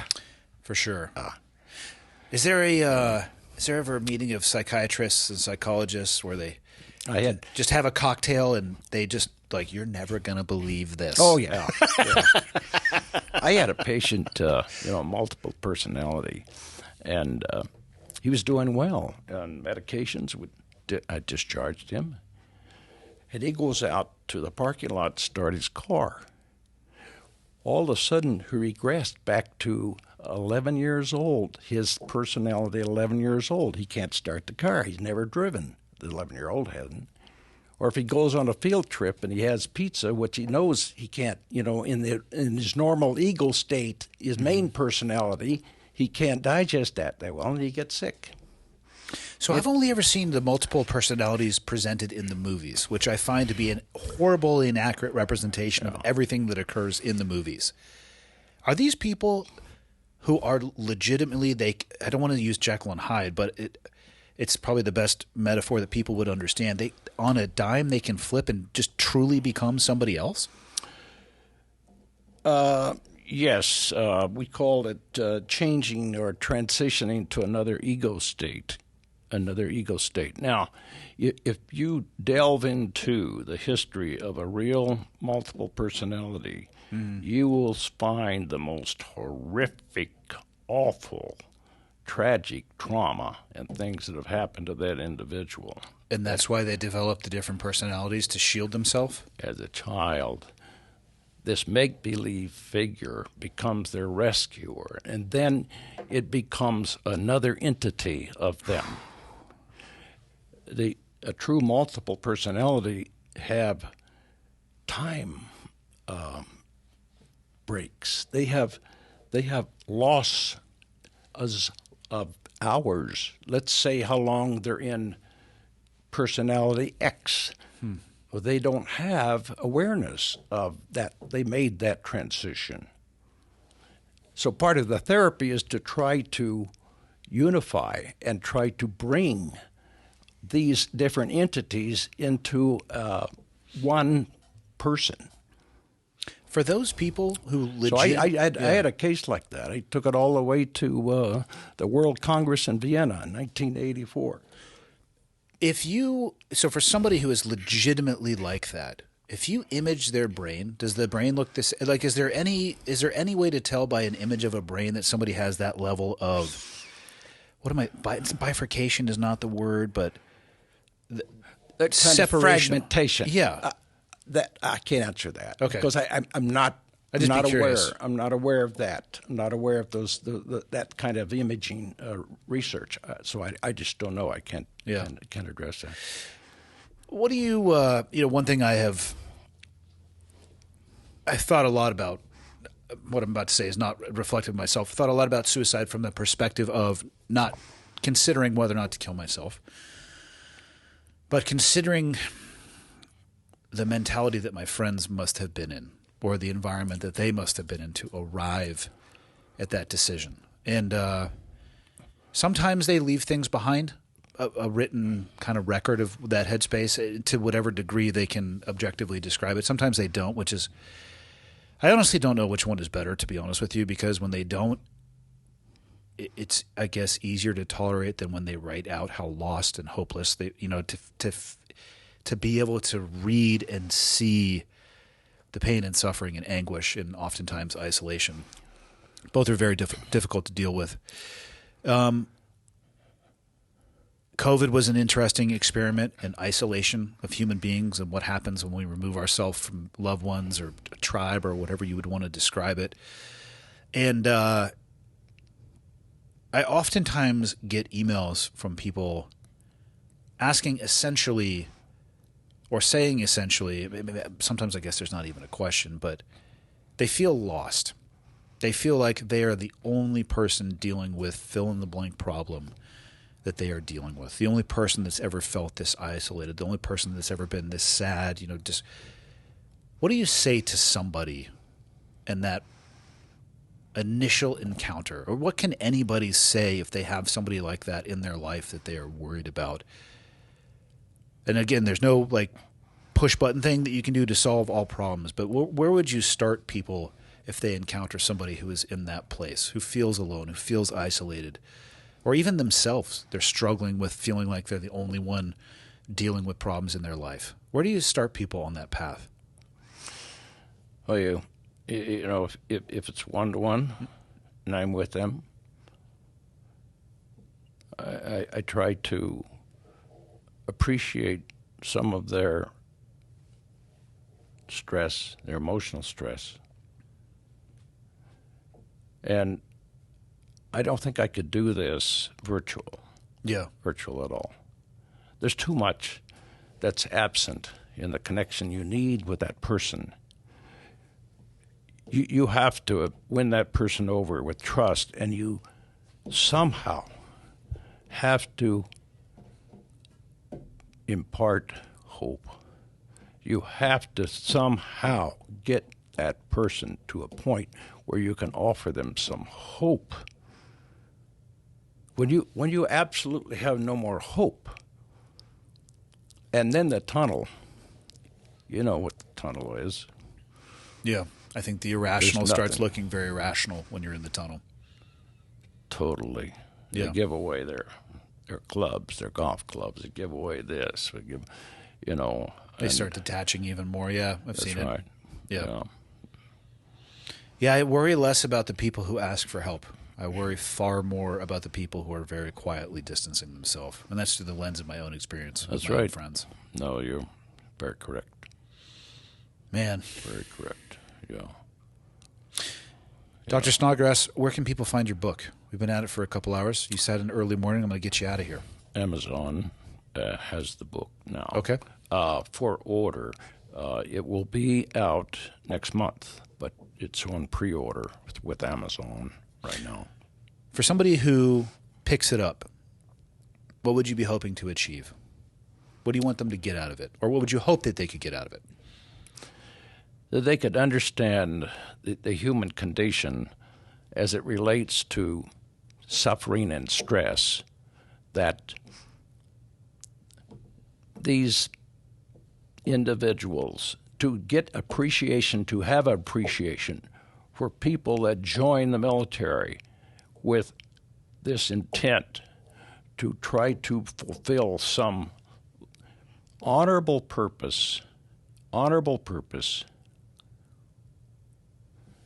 and those that are in need of help and treatment, what can be offered, what are the things that we have capable now and should improve on to help provide that.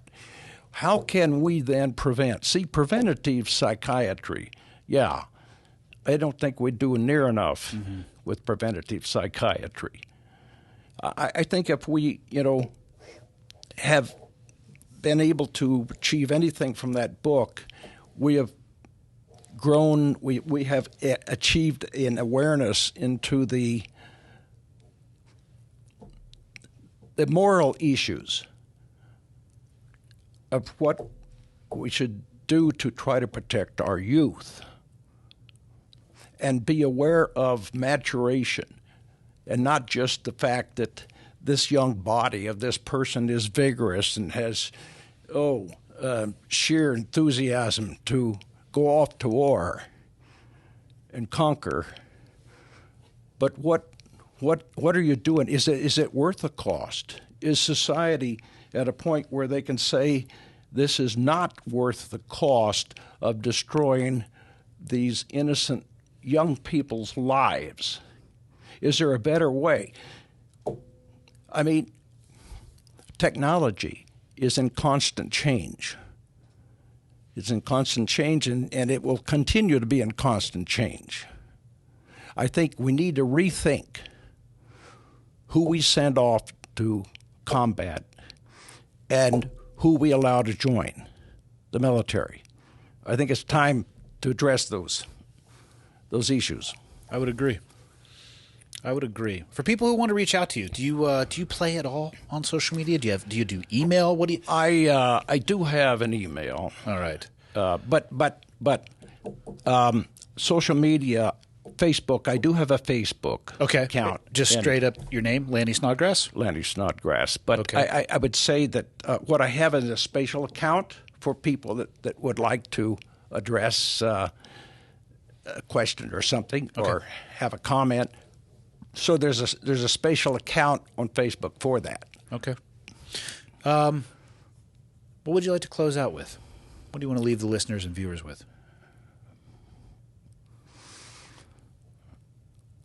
Well, I would hope that we can grow as a country and as a nation, and to return to some of the great traditional values that we've always had and held. Because I think our future in this world of turmoil is going to require a great deal from those that are going to be involved in making serious decisions that we're headed for. And I go back to, MacArthur. What did he say? It's duty, honor, and devotion to the country. I think that we have left and departed from our order of and our priorities of patriotic service, and have disengaged somewhat from that priority to focus on social justice. I'm not saying social justice isn't important, but if you're going to use that as your mantra to try to build back a worthwhile military to defend our country, that will not be enough. And it's not going to be enough to attract and pull in as much of the recruitment as we are going to be required. Yeah, I agree. Thank you for dedicating your life to what you have. especially the time that you spent with veterans and active duty people. For people who have never served, I think it is easy to look at a literal minefield, maybe overseas, and think that might be the most dangerous or damaging thing you may have to navigate. And it's not easy by any stretch, but in my own experience, it's the minefield afterwards that isn't really comprised of things that are going to blow your legs off. That kind of destroys you from the inside out. But it's made a lot easier, or more navigatable, whichever one of those is correct, by people like yourself who can help people find their own way. So I deeply appreciate what you have dedicated your life to. Thank you. Yeah. Let's end on that.